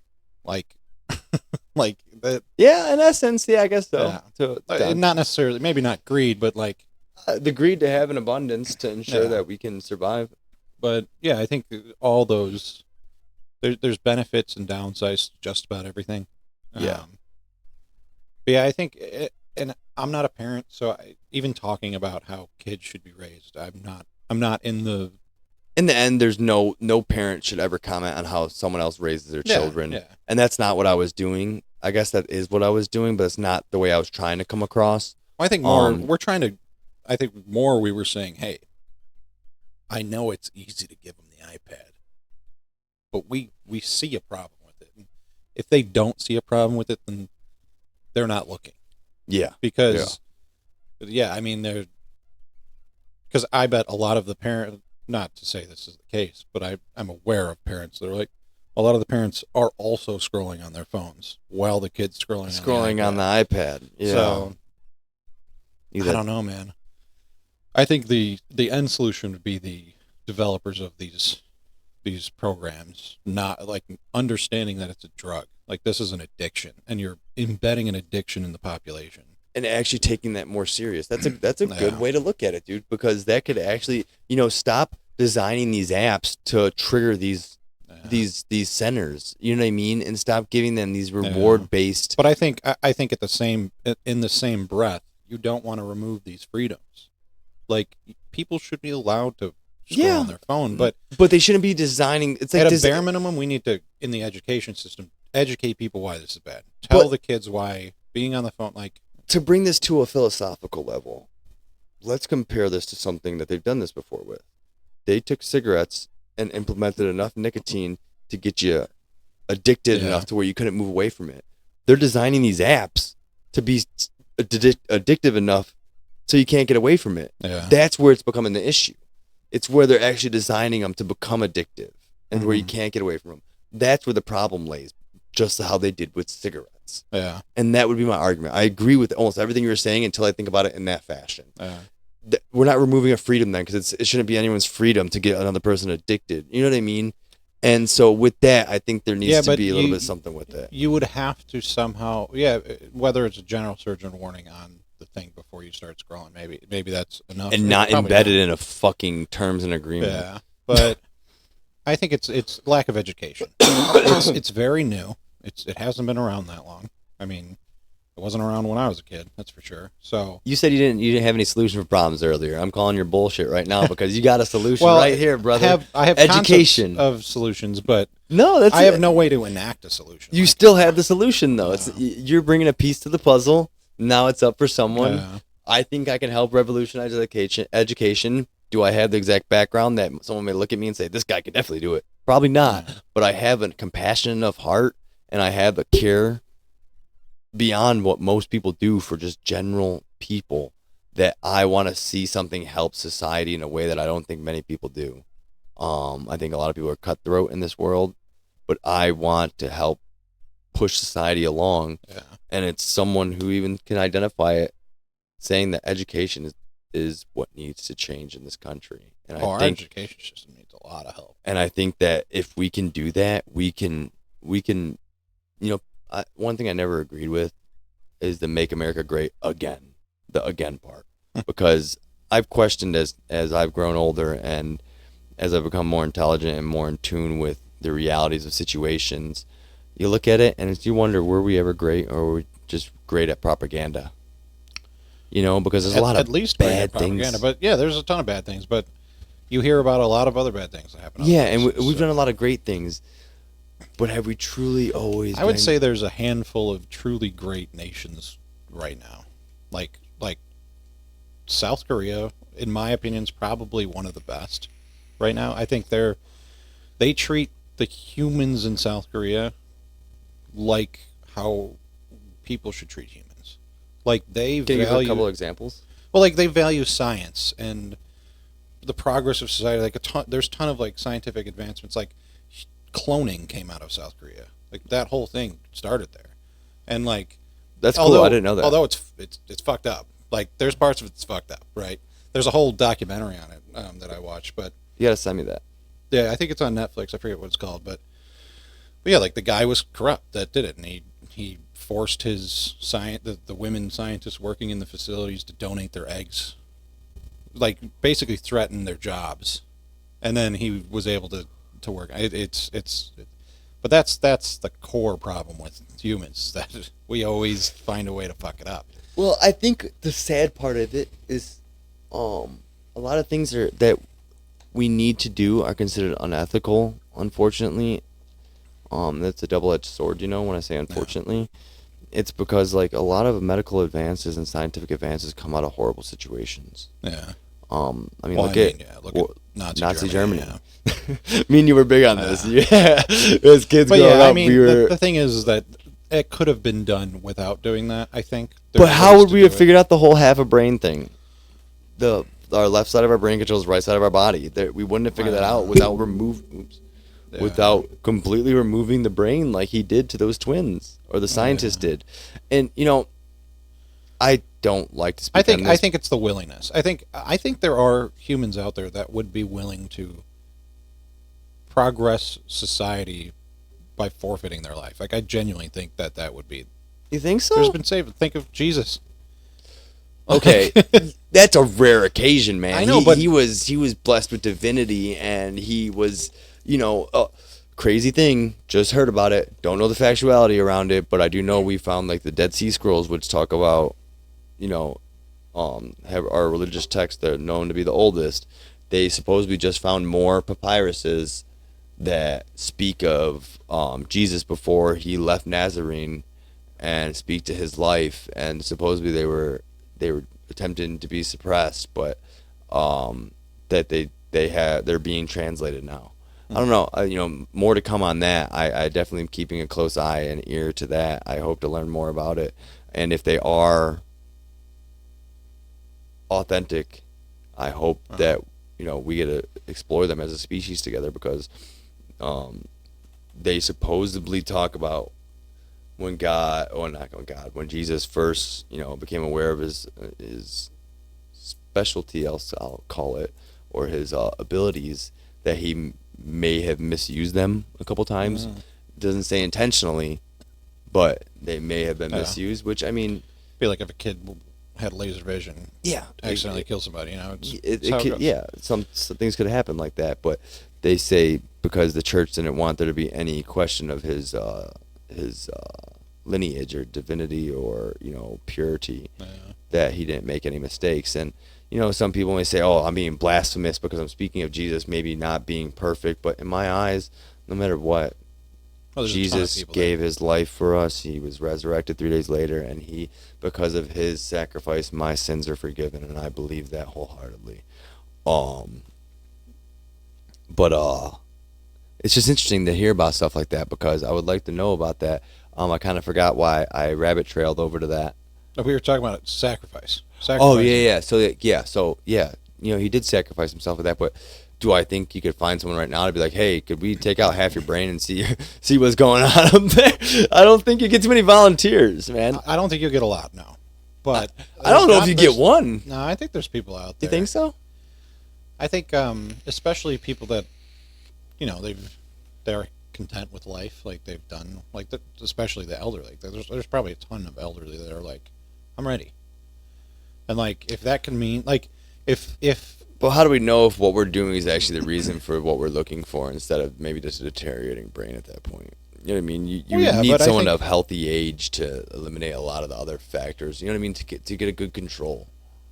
Yeah, and I get that, but I think you could have figured out the right left brain thing with a 97-year-old. Okay, that for sure. No, I give you that. It's not like everything, but that's why war has actually been the best thing for medicine. Medicine would have never gotten to where it was without war. No, and no, 100%, because we had to figure out things on the fly. You know what I mean? We had to get the shit done, and the shitty part is it had to get done at the fault. And so it wasn't okay. How do we retain as much functionality as possible? It's how do we keep this fucker alive? And so that definitely adds an element to it. But yeah, I mean, good things are always going to come out of bad things. That's why I do always believe that that to me that's an intricate sign of God. That even in bad times, it may be a bad time, but there's a lesson to be learned from those bad times, and there's always a silver lining. It's just how you look for it. The closer I walk with God, the closer the easier I can identify His workings. And there's things that have just happened that have just been so out there that it's like, whoa, this is definitely a representation of God here. Deciding not to read the Bible with my daughter one night, and then it speaks about how the daughters, influenced by Sodom and Gomorrah, I think it was more Sodom at that point, went and slept with their father to continue the lineage, even though how messed up that is, because they were influenced by that area. But for something inside of me told me not to bring my daughter up and read that book with me, when we have read every night before that for weeks on end. And then as well, there was an instance where me and a gentleman were having a conversation about the pyramids, and all of a sudden he goes, "What are your thoughts on circumcision?" Okay. I gave him my spiel on it, and then that night I read about how Abraham held his covenant, or created his covenant with God, to have himself and all the men in his family, including servants, circumcised. It's a weird coincidence. And to me, it's not a coincidence. That's God giving an homage, like, Nico, you're doing the right thing. And whether you believe that or not, I don't hold it against, to each their own. I just know that I enjoy speaking about how God walks in my life, and I appreciate the help He's given me, because there's been numerous times where I should not have survived. I mean, I was run over by a car when I was 7 years old. I should not have survived that. You know what I mean? You've heard the story plenty of times. And the fan falling on your back, dude, or the satellite, or whatever it was. The box falling on my neck. But, I mean, it wasn't that big. It was a satellite box. But still, I mean. Yeah, but still, there's many instances that could have killed me that haven't in my life, and to me, it's always made me wonder. And I've always had people, oh, that's because God has something planned for you. I always wondered what my plan was, but now I think I know it. I think it's to help society become better and become, that's why I'm looking at acreage to buy the land, and I want to, hopefully break ground on it, because it doesn't. Pardon me. Ugh. I want to get 50 acres around, get it designated as religious land. I want to eventually, get a church built on it, start a congregation, non-denominational Christian, and then eventually build a school around that too, with the whole sole purpose of having kids specialize in high school.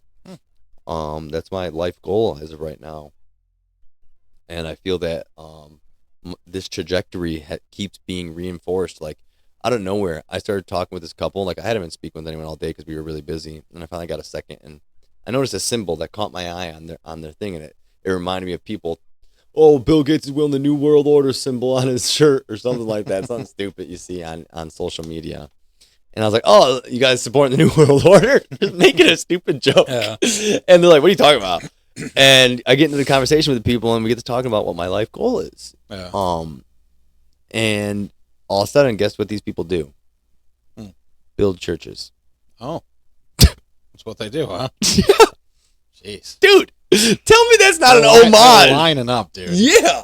Like, it's, and people are going to say that are going to contradict this. You look for something hard enough, you're going to find it. And I get that. Yeah. I do. But there's some things that are happening that are just like, dude, these are not lining up. You show me the coincidence here. Like, I didn't recognize, architect firms, first off, go by last names. Yeah. I didn't see any of that. And it just happened to be these people that gave me a card and said, hey, reach out when it's time. I said, okay, that's awesome, man. That's crazy. Dude, it's such a coincidence. It's like, it's hard to ignore. And so what I would challenge to anyone out there, no matter your beliefs, you pray truthfully for 10 days when you wake up, when you go to bed, and before you eat. 10 days, give it, and tell me you don't fucking feel better. Tell me you don't feel better. I have a problem with cussing, and I've admitted this to my pastor and told him, hey, I want to get better with it. And I noticed. Is there anything in the Bible that says you can't cuss? It's there. It's spoken of. It's just words. It is, but words hold meaning. Yeah, but is it? But so as a Christian, this is the biggest thing with it. I don't need to, like, as a Christian, I accept that I am a sinner. I will always be a sinner. Unfortunately, I am cursed to always sin, and nothing can save me besides for accepting Jesus Christ into my heart and accepting the fact that he died on the cross for my sins so that I may rise to heaven. Because no matter what, I will always be a sinner. I will never stop being a sinner. But because of Jesus Christ's sacrifice for me, I have a place in heaven. And even though I continue to sin, I will still have that place because I accept him into my heart, and I know he is the reason why I'm able to ascend to that level. I want to personally stop cussing because it's a respect thing to God for giving me Jesus Christ's sacrifice that allows me to ascend to his level. Yeah. And because of that, I want to respect him by trying not to I want to try and live more like him. And I have a weird theory that some people disagree with because they say I'm maybe putting a parameter around God, but I don't see it as that. I see it as, there in Revelations, it's, or maybe it's not Revelations exactly, but it speaks about when a time, we will have a judgment from God about, our past. It's not going to determine whether we get into heaven or not, but it's a judgment because we will have a placement. There will essentially be a hierarchy in heaven of people of what we do and how we work. That is just how we're assigned. There's nothing we can do to change that. But I do believe that the more pure I walk in God's light, the more he will shine upon me, if that makes sense. Yeah, no. It makes sense why you want to. And so that's more of a self thing. Does anyone else need to do that? No. Yeah, no. It's an improvement I want to see in myself because I have a potty mouth. I cuss uncontrollably sometimes, and I'm pretty good at cutting it off, but it's crazy because since wanting to do that and since becoming, more involved in my religion, I've noticed that out of nowhere, I'll change the word to a word I never use. It's weird, dude. It really is. It's cool though, because I think the emphasis of the word is what matters. I think at the end of the day, taking out swearing is probably going to make you worse at communicating. So replacing. I disagree with that. Because to me, a cuss word is a filler. Like when I cuss in front of my kids, I always make sure I tell them, hey, you shouldn't cuss because that makes daddy sound illiterate. And it's funny because for the longest time, I never explained what illiterate was to my daughter. Yeah. Not thinking about So it it, you just know? worked. Yeah, so it was just words to her, you know? But I think, So I explained to her, though, what it was. Like, I told her illiterate means you can't read. And so, like, now when I cuss, I go, you know, Daddy sounds illiterate. You shouldn't use those. You should learn to use words that are going to express the feeling that you're feeling and not just give something emphasis, you know? But no, I do agree. yeah. Anyone else? I don't care if you swear. It doesn't bother me one bit. And I think it makes you a lesser person? No. I'm just using that as a way to teach my children. No, I mean, my only rebuttal to that in any way, shape, or form would just be there is power to emphasizing things. Like if someone gave me a dish, I was like, oh man, that's really good. What Man, sounds better? Oh man, that's really good. Man, that's fucking good. No, you're like right. that. No, like, you're right. There's emphasis, and even like, I think that all words are just words. That's at the end of the day, they're just words. You can choose to use as many of them as you want, as few of them as you want. Yeah, it's fine. Like there's an episode of The Office where Kevin tries to take out words, and no one can understand what he's saying. He's like, why say many words when few do trick? You know? But like he's thinking he's like getting more efficient by using less words, but in fact he's actually becoming that no one can understand what he's saying. But yeah, I think it's an emphasis, and I personally just think words are words. You know, you can make up a word.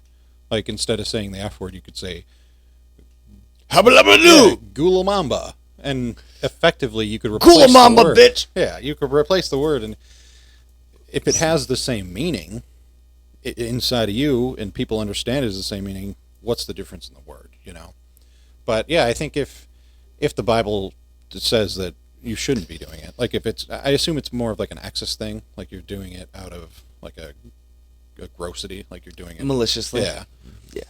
But I think I tend not to swear maliciously almost ever. Like anytime I'm swearing, it's like, fuck yeah. Yeah, no, it's an excitement. Yeah. And that's where it goes down to, you know, where people always just say not what you say, it's how you say it. Yeah. And to bring that to a deeper level, that's why I say it's not how you, it's not the way the person says it, it's how you perceive it. Mm-hmm. Because, you know, in a good way, because, like, you know, people at work, when I was managing people, they'd be like, why can't we cuss? Or, you know what I mean? Like that. And I'd be like, well, you got to think about it in the situation. If you're 10 feet from someone and all you hear is the cuss words, that person's going to interpret it in a different way than probably you're speaking about 95% of the time. Mm-hmm. Because most people associate cussing with violence and negativity, because, you know, that's why we call them cuss words. Or I shouldn't say cuss words, but that's why we call them bad words, I should say. That makes more sense. It seems weird that those words, like, I'll tell you a word that probably draws way more emotion out of people than a cuss word. Well, maybe abortion. Is that a cuss word? Right. That's like, a good point. To a lot of people, that's a much worse word. Like, yeah, that's an emotion evoking word for sure. Yeah. Like things like that, like, and I think removal of language is, for me, it's not the right thing, but I think also on the same hand, you could totally speak fine without cuss words. Dude, they are filler. You literally have like the same perspective I had before I had children. And I'm not saying mine's changed. Yeah. I do believe in exposure. I believe that we shouldn't hide things from children, because eventually they're going to hear that word and they're going to want to use it because they don't know. Like, we had my daughter come home and say something to us really, like, I forgot what it was. I can't even remember what it was anymore. Dude, but it say crazy. It was something I was like, we don't even use that. Yeah. Like, where did you learn that from? Like, I could hear it from anywhere. She called me a bastard. That's what it was. And I was like, dude, I don't even say that. Like, and I was like, but that's a perfect example because I don't use that word. She heard it and then used it and offended me. Yeah. She could have said it to someone else and offended someone else in a way that, you know, maybe she was older and someone punched her for it. You know what I mean? Yeah. But the kids, like we said that's earlier, an extreme situation. Yeah. But if I would have if she would have heard that word and I explained to her, this is what that word means. It means a person doesn't have a father. You know, it could be offensive to someone. Or, you know, it's a derogatory term to someone just to demean who they are. Yeah. And so if I would have explained that, maybe she wouldn't have repeated that. And so to me, it's like exposure therapy. When someone is scared of something or you know, you overexpose them, it then kills that stimuli. And that could even be reinforced with physical. My daughter has a very, very sensitive skin, so she gets eczema, and so like she freaks out when she with like certain clothing. Yeah. And I didn't realize it until I had her that I prefer Under Armour clothes, not because of the way they look, That's how they feel. because of the way they feel. Wow. And the fit is definitely a different.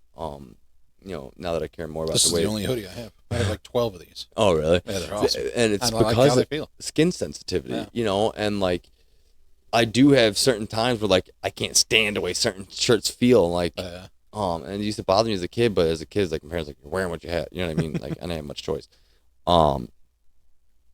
But a way to mitigate that is overstimulating your senses. Yeah. So you take like different things on a scale, like I had to look it up still because I need to do it with her. And you start rubbing them on her legs to desensitize her legs to all these different feelings. And obviously there can be what are they called? Stimuli. It's like when certain things, it's something aversion. It's pretty much like when I'm not sure. It's kids on the autism spectrum are known to have it where like they can't take the feeling. Oh yeah, I'm aware of what you're saying. I don't know what I it's can't called, think of though. the words around it right now. It's like a hyperstimulation type thing. Yeah. It's like it's an aversion. It's because like they don't like the way certain things feel. Like for example, like they don't like the way grass feels on their feet, Yeah. bare feet or something like that. But like it's an extreme situation with the kids that have autism. And sometimes it's not. It's crazy. That's another crazy topic with kids. It's like people think autism is such a game ender. It's like There's so many versions of it. dude, the guy, Like- Mr. Vallejo, is it Mr. Valle? No, Mr. Volva, from high school. The science teacher, his brother created the chemical reaction for glow sticks. Millionaire, lived in a trailer, Yeah. had autism, but fucking No. genius. You know what I mean? Like, look at not Jeff Bezos, Elon Musk, Yeah, he's got. his Asperger's. I mean, I don't know if he is. I don't know for sure, but he's definitely got. No, he said he did. Oh, he did? I think he admitted that on Saturday Night Live. But Yeah. he's The thing is that with autism, I think autism's. It's a It's not a spectrum. new word, but it's newer to society. well. I almost wonder if that's us adapting, Maybe because what you find is that like the only way you could focus is by hyperfocus. because these people are getting so overstimulated that we're only able to. They're learning that hey, if I just focus on one thing, and essentially that's what the Industrial Revolution was built on. Was the specialization of jobs, and we figured out that hey, instead of having someone doing A through Z, we give someone A through C, and then the Yeah. next person D through F, and so on and so forth, and we can get stuff done a lot quicker. So what if our brain is developing to realize that hey, if we focus in one area super strongly for a period of time, we can optimize the shit out of that thing and make it amazing, and that's what the hyperfocus from autism is doing. Yeah, and I think some And even people- ADHD could be looked at as adaptation. We're Yeah. able to bounce. When I was younger, before my mom passed away, I was able to use my ADHD in a benefit to where I could link things that I was making associations in places where normal people did not see associations, but it made things stick in my brain like no other. I'm sitting there fucking doing a quartet with my hands over here, fucking all right. the Italian in me, bro. But no, yeah, man. And so like, to me, we need to stop looking at these things as hindrances and start finding out how we can let people use these things as enhancements. Yeah, not, yeah, not and I- hindrances, enhancements. I think there's probably a ton of people who Hot have mouth like a motherfucker over here foaming up, like general rabies and shit. like it's a net benefit. They're whatever degree of autism they have, to them it's a net benefit. But I think there's also on the other end of things, on the other end of the spectrum, there are people that it's way worse. Like it makes their life intolerable in a lot of ways. Yeah. So yeah, I think finding a cure or whatever I people wonder. do. See, But- what I would love to see is an experiment. Like, so there's a Japanese scientist working with, I think it's lion's mane. Yeah. You were talking about that earlier. Yeah. And what they did is they introduced plaques into these mice, like plaques in your brain. Okay. And I believe it was with lion's mane. and they gave them lion's mane and found that they were reducing the size of the plaques. And so I wonder if with like, not autism as much, but like Alzheimer's and dementia, if something like a psychedelic could help the brain not reboot itself, but almost help mitigate these effects, or in essence maybe eliminate these effects. Because what happens during, you get neurogenesis and neuroplasticity and all these great things from things like psilocybin and LSD, and you get the brain essentially using more power than it does in a regular state. And so your brain is disassociating connections, it's reigniting old connections that may have died off due to lack of use. It's igniting every memory center in every part of our brain, because we know that now every part of our brain can store memory. Which is absolutely insane to think about. Yeah, I don't know the net benefit of activating, because there's a reason the brain doesn't activate a lot, right? Like, we were evolved to do this. We don't know that there is a reason, though. We just know that we don't know how to evoke it naturally, but we do have a way to evoke it naturally. Monks and things of that nature know how to tap into it, not tap into, but use more of their brain. And this actually brings me back full circle to what I told you to remind me about. So what I would love to do is, if we could find out a way to scan the photons of people's brain without having those helmets on them. You know what I mean? Like the helmets people wear so where they track brain activity. What's happening is we're emitting a photon every time we use a part of our brain, and they use those little helmets to sense where that light's coming from. That tells what part of the brain is active at that point. All right. I didn't know that's how it worked, but that's cool. It's pretty much the essence of it. And so I would love if we could somehow figure out a way to sit, like me and you sit in this room right now, and we have something scanning our brain while we're sitting here talking, because I want to take a room, 200 people, give them the times tables, introduce one at a time and have them start working on the times tables, and see if there is a threshold between the brain activity of one person working on something and 10, 20, 30, 40, 50, up to 1,000. I always said 200, but even say 200. If that at 20 people, you see an increase in brain activity. You know what I mean? Yeah. As in almost giving credit to the collective mind theory. Yeah. That, because when you go to a library, people are studying, so you want to keep studying. When you go to a gym, people are working out, so you want to work out because you see people doing it around you. But is there more to that than just the sight of it? Well, I think the unfortunate reality is there's also like personal, like conscious things that you're doing when people are around you. Like when you're in the library, you're afraid of getting in trouble if you talk. When you're in the gym, you're afraid someone's going to judge you because you don't look good or whatever. Because you're not working out, yeah. Like there's all these thoughts constantly happening. Like I'm checking my phone because there's a message that I saw earlier. So like I keep, but that's backlog running while we're having a conversation. Yeah. And so like there's tons of activity happening. It's just like, I think the human brain has actually evolved to a degree where we could have background running that doesn't require power. And we only need a little, like maybe our brain, and that's the thing, we're never going to know because we don't have like Neanderthal brains to scan in real time to see how much activity, because maybe they did use a lot. Like they were expending more energy thinking. There's still a lot of Neanderthal still in our population. But they don't live the way that they lived then. No, and it's weird because like we say that these other species have died off. I see thousands of people on a daily basis. There are people with still shallower foreheads, the more slanted brain that you could probably say have more Neanderthal than us because they don't have that flat forehead where the brain went through that growth expansion. But what they've identified is that even though their brains were smaller, they were still just as intelligent as us, as Homo sapien. I mean, look at like that. What's the bird that fills there's like they had a water bottle that had water in it, and he drank it down. Oh, they dropped the rocks in it? Yeah, the crow. The crows. Yeah, I forget what it was. It was a crow. But like crows will drop rocks in bottles of water to get the water bottle raised. Their brains functioning in a way we don't even understand. Well, and that's why brain size doesn't exactly matter. But like, I got lost again, bro. Well, we were talking about just basically like how our brains function. Like Oh, the use of it, and and yeah, so like how much do we actually need to use? And that's the thing is we don't have enough research yet. So for my, me to but look I at just it, want to see if you would see that increase. You know what I mean? Because that'd be I cool think if you- at like 50 people you saw a general increase in the brain usage of one individual would prove it. You know what I mean? And granted, I'd hope to see it across the 50 individuals, but if we figured out that's the case, we could essentially hijack our brains even to a further extent. You know what I mean?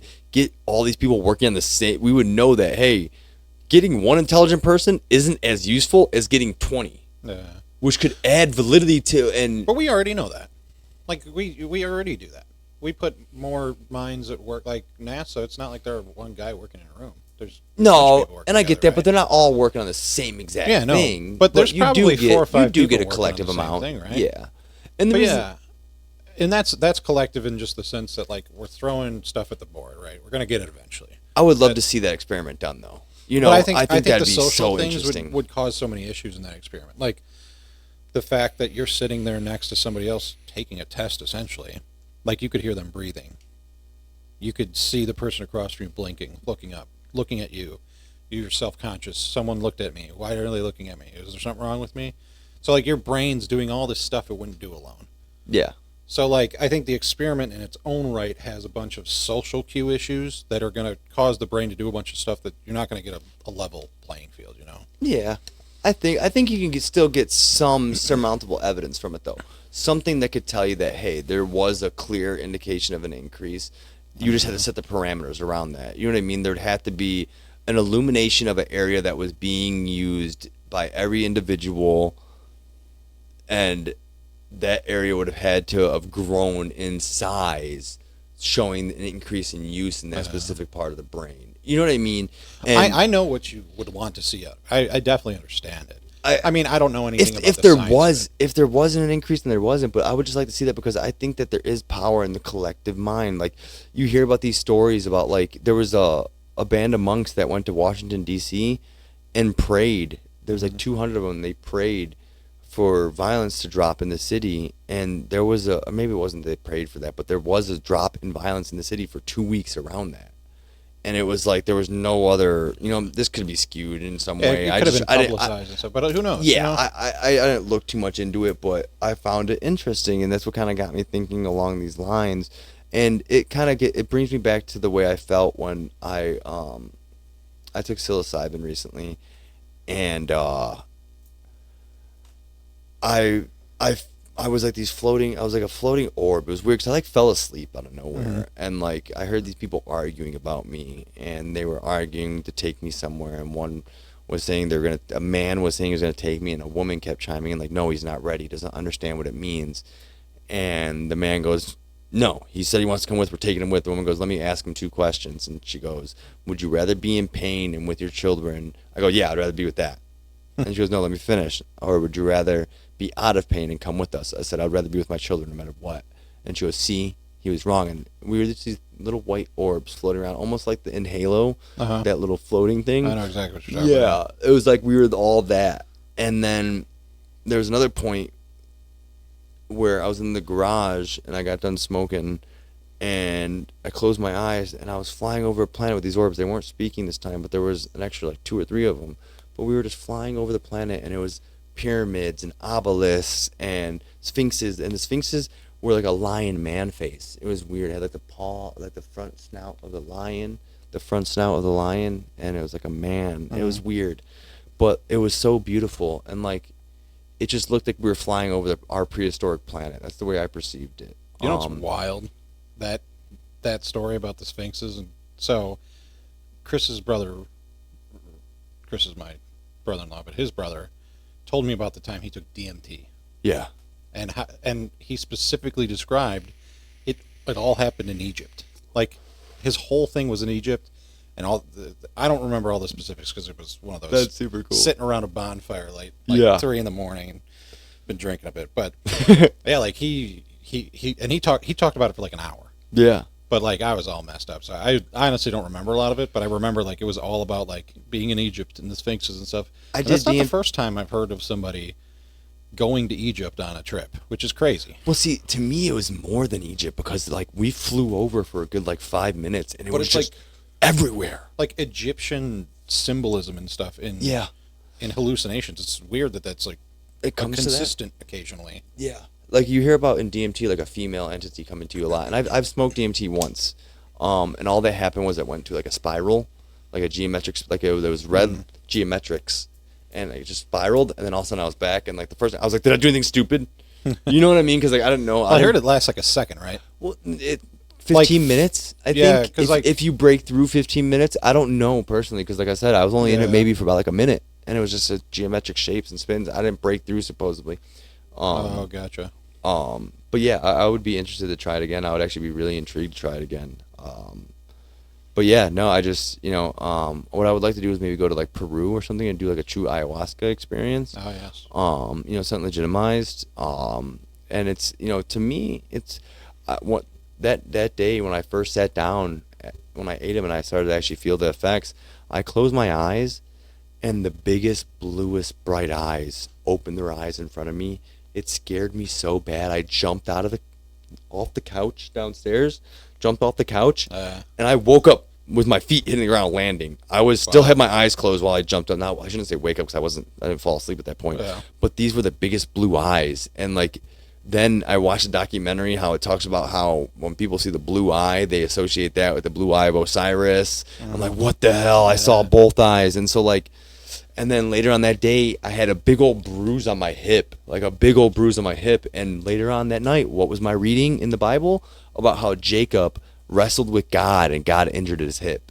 Oh, wow.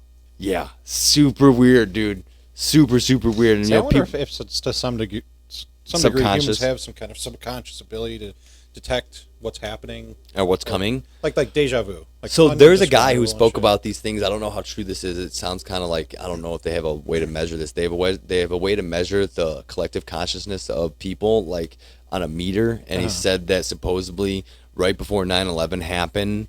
And like I said, I don't know if I believe this. I don't really believe it because how the fuck do you measure consciousness if we don't know what it tin is? hat on right now. It's okay. Yeah, if we don't know what it is, how the fuck do we measure it? He said that right before 9/11 there was a conscious shift in our society that like people felt like something wrong was coming. But that could just be the premonition. But they did, how they used to say you could feel someone's eyes burning in the back of you when they're staring at you. Yeah. They've now proven that that's actually true, that you do have a chemical reaction in your brain that tells you someone's watching you. Maybe that's It's an instinct predatory thing. instinct. It yeah. is. It is. If you're being I do watched by a believe it big is. cat or something. Yeah, you I believe it feel is. it. But I to think me, there's much that- more to like pheromones and like scents that we don't because you look Dude, at those everything ants. is a wave coming out. Yeah. Everything's a particle coming out or going out. Every Yeah. thought you think, if the light being scanned, we know that sound is the inverse of light. And so that means every time we think, we're letting out some type of sound. It's so subsonic that we can't hear it, but if it's the inverse of it, we know it's there. We're also always emitting radiation, so it's like We're always emitting a bunch of shit, dude. Wow. Our electromagnetic field, have you ever looked into that stuff? it's wild. So, like, the electromagnetic field of water is extremely important that we intake. We need to have water that has a Yeah, you significant... can't just drink distilled water and shit. Well, you can't just drink water. Like, even bottled water is not the greatest for us because the way it interacts with the plastics and stuff like that. There was there was an experiment in a lab where this lady dropped a vial of water in there, a vial of poisonous liquid into a beaker of water, and put it to the side for it to be investigated. The next day they took it. Nothing, it was closed pretty quickly because the vial was sealed still. They gave that water in the beaker to mice to see if anything came from it more, and all the mice died. So they did more studies on the water. They couldn't find anything, but what they succumbed to from that, or what they accredit it to is that the water had a memory and it took on some type of it took on some type of form from that poisonous liquid, showing that even though things don't mix, they still have an effect on them, and it denatured that water enough to kill the mice still, as if it was that poison. Yeah. Well, I'm sure we also like when we think of scale and stuff, like we can only see what we can see on our microscope, right? What's only And it scales observable way to the lower than that. photons Yeah. in our receptors Yeah. in our eyes. And it's the same as like Like the scale we could see outside of the planet is limited. Like it's actually only a theory that there's stuff further out because we can't see it. Yeah. The light hasn't gotten to us yet. But yeah, I think I think the scale works down too in a lot of ways. So I think although they think there was no poison in that water, there probably was at some very subsonic molecular, like quantum level of something. Because it's like because the vibrations it was giving off in that area could easily be transferable to the vibrations in the water around it, making it vibrate in a state to where when it interacted with our water, it did not interact in a proper way. That's actually a very good point. But it speaks to the level of lack of knowledge we have. But like, so back to the water thing, they found that when you take water and pipe it through a city, they tested its electromagnetic field and it was very weak. But then when they took that water and introduced it into like a waterscape, like almost a water feature that emulated the natural churning of water through rivers and stuff like that, the electromagnetic field was regained around it.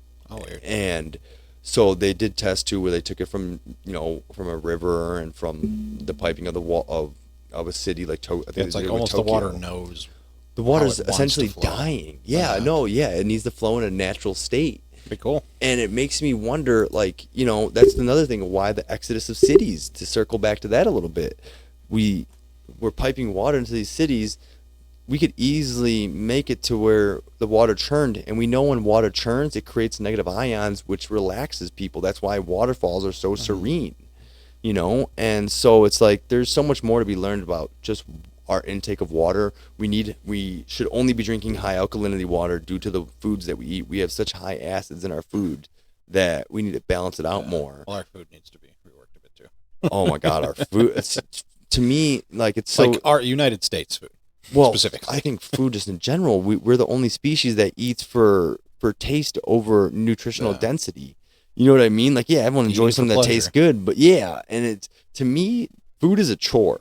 I want to eat as quick as possible. Like you say, you're a quick eater too. I'm a quick eater because I think it's a But waste. I love food too. Like, I'm a quick eater, but don't get me wrong. I love food, but I think it's a fucking waste of time. To me, it's like, dude, give me what I can do to get myself satisfied because I'm wasting 30 minutes here on something else. I'm fascinated with food. I think food science and stuff is very cool to me. I think I watch food stuff all the time too. So like, I think the art of food is very cool. I think it is. And I like watching how people express things. I don't discredit anybody who has a profession in food either because it's an amazing thing. But to me, it's just I prefer to spend my time researching on stuff. Yeah, no, that's fine. I think that's the people that make fun of me. Legos. Yeah, people make fun of me at work because I'll freaking gobble down my food. They're like, dude, do you even breathe? I'm like, no, dude, this is a waste of time. Yeah. I enjoy what I'm eating, but I just enjoy it on a very, very quick scale. Yeah, I think there's every end of that. Like, I'm sure there's people that only eat functionally. Yeah, like a lot of I'm sure a lot of hyper athletes and stuff. Like, food is only function for a lot of these guys. Yep. And I think every human to some degree appreciates the good tasting food. It's impossible not to. Yeah. You know what I mean? Maybe monks. But, I mean, there might be people that don't. I've never. Met I would say a one. monk probably wouldn't. You know what I mean? But a monk is specifically trained not to. Yeah, that's no, the difference. They have eliminated pleasures from their life, and so it's kind of a way of living. And they eat like a bunch of kimchi, right? I don't know. I have no idea what their diet is. That actually be something Because interesting to learn. I watch tons of food documentaries. Because they don't look like the healthiest people when you look at them. Yeah, they do look malnourished. They do. But maybe that's not malnourished. Well, so, there's also that premise that when you take away other senses, other ones strengthen. Yeah. So if you're taking away that sense of taste and that sense of smell and that, and how much stronger will your sense of thought, or what? I don't know. That's not a sense, Nico. Sense of thought. Yeah. Sense of thought. No, but what senses become stronger? Yeah, because monks are vegetarians, correct? They don't. You're getting into a realm of things I do not. Yeah, I don't know either. Got some boogers in my nose, I think. Yeah, you're good. True friends tell friends, Anthony. You're allowed to blow your nose, whatever you got to do, man. Thank you for the permission. Oh man, this has been a good conversation, dude. I don't even know how long we've been talking now. I don't know when we started. 2.5 hours. It looks like that's actually. I thought it would be longer. Yeah, I think we took a little I mean, bit I of a could break. talk there. forever. I Yeah, could that's too, just- I man. think it's- Um, the only thing for me is like, because even at work, I have to do these walkthroughs for clients, like how to use their site, basically. yeah. Because we build like CMSs, which are the back end where they could like change the words and the images on their site if they want to. hmm But like when I do them, my throat gets so dry. Like one time I was doing it, and like I'll start like when I started coughing, and that's the thing. Like I've gone through 3 water bottles. just Yeah, 'cause no. I'm I gonna say gotta let's lubricate it. let's take a break really quick though, because I need to pee, and then let's Yeah. get a water bottle. We'll continue for like another half hour, whatever. Yeah. And then we'll go from there. We'll be right back, people.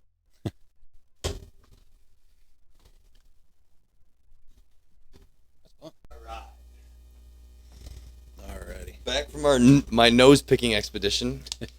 All right, so we were talking about monks being Yeah. vegetarians. Specifically, monks being able to reach like a different level of, understanding. Yeah. When they deprive themselves of other pleasantries, Of and other like that. pleasures and stuff like that. Yeah, no, I mean, monks are just, it's amazing the things that they've been able to obtain. Like, so one thing that I found really cool is how, we now know that they've been in their little, what are they called? It's like I know almost nothing about monks. it's a shape. Like the, Triangle. Rhombus. no, it's, what the hell is it called? I have no idea. What it is, they've stitched together these shapes. Oh, I have no idea. And what they say they were is that they were the sounds that their ancestors made. And what it was is like they would Oh, yeah. that noise would essentially cause a material to form in a certain shape. So I don't know if you've seen it before, where No, I haven't. they put frequencies to like a plate, and this Mhm. plate has like a sandish material on it, and because of the frequencies put ripples. to it, it creates different shapes, and the higher the frequency you get, the more intricate the shape becomes. And more waves. Yeah, and so Tighter together. what they say is that these dude, I can't believe I can't think of the name of it. I literally was looking up symbols of it the other day, because I wanted to use the art from one of them for a background picture. For like the starting point of a background picture for my my homepage of my webpage. Oh, I gotcha. And I can't think of the word for it now. And I literally typed it probably 30 times in different ways. Yeah. But yes, that's what they say that these intricate shapes were. And I keep wanting to say mantra, but that's not. That's a prayer. Yeah. It'll come to me at some point eventually. But yeah, so they say that was the sound their ancestors made, and so that one of their goals was to make the same sound so that they could connect with them on a conscious level, that they can tap into the same conscious level that they were tapping into through making that same noise. If that Almost like that, like collective thought thing, but collective consciousness, through, yeah, and through life. yeah, through and that's why they make these noise. That's why they make That the would be really cool if that was real. I think it is. I think it just takes. They have. Well, I don't know if there's probably not significant science behind it. I'm assuming monks wouldn't allow science around. Well, that because of monks, that we know that there's a fourth state. I think it's the fourth or fifth state of the brain. There's alpha, beta, theta, and we know that there's a zeta because of them. I didn't even know the first 4. So Yeah, because like we're in a constant state of, I believe it's beta waves, and like when you, or maybe it's, I think it's beta waves, and then like when you watch TV for like 30 seconds, you switch to alpha waves, which are actually make you more susceptible to what's being told to you, and disassociating. And then theta is like is a deeper thought, but we only believe that there was so many states of the brain, and because of monks' deep meditation, we were able to identify the zeta wave. I could be naming some of these things wrong. I do know that we did identify a different state of the brain because of monks, but I could be naming them incorrectly. Let's That's see. cool, though. But yeah, I think I'd have to assume like Let's take a look. when you really seclude yourself and Well, sit 'cause within your own thoughts. what for they're long doing enough. is they're claiming to almost interact with a consciousness level that is equivalent to someone on psilocybin. Okay. Is the way I've come to understand it. States of brain waves. waves. I wonder how similar that is to like the sensory deprivation things people Oh, do. maybe it's gamma. Hold That on. sounds like a wave. I've heard of gamma waves. I think it's from the Hulk, though. Yeah. What are the four main brain waves? Sorry, beta, alpha, theta, and delta. One more row. Hold on. So brain waves, we have gamma, beta, alpha, theta, and delta. So maybe it's the gamma wave then, and not zeta like my dumbass was saying. Yeah, I was wrong. So problem solving is gamma, beta is busy, active mind, alpha is reflective, restful, theta is drowsiness, and delta is dreaming state. Maybe, I don't know. Maybe, yeah, I'm misinterpreting it. So I'll have to look more into it, and we'll circle back to that eventually. We should be taking notes and stuff. We're going to circle back to. There's a whole video of it. That's hilarious. That's funny. Not even think about it. Brainwave states, because we'll definitely be doing this again. We just got to schedule it. And so, yeah, I mean, I think that they're able to obtain a higher level of consciousness through their focus and their training of their brain. And we know that we can reach this level of consciousness with assistance through things of psilocybin. And so to think that we can't trick our body into almost the same type of state, I think that, placebo effects proves that we can trick our body into thinking things without actually ingesting them, obviously to a certain extent. But I believe with more and more training that it becomes more and more prevalent and possible. Well, I read something about like the power of hope, just hope in general, and how like it has an absolute like result when you just have hope. Yeah. Like the outcomes are better, everything. That's why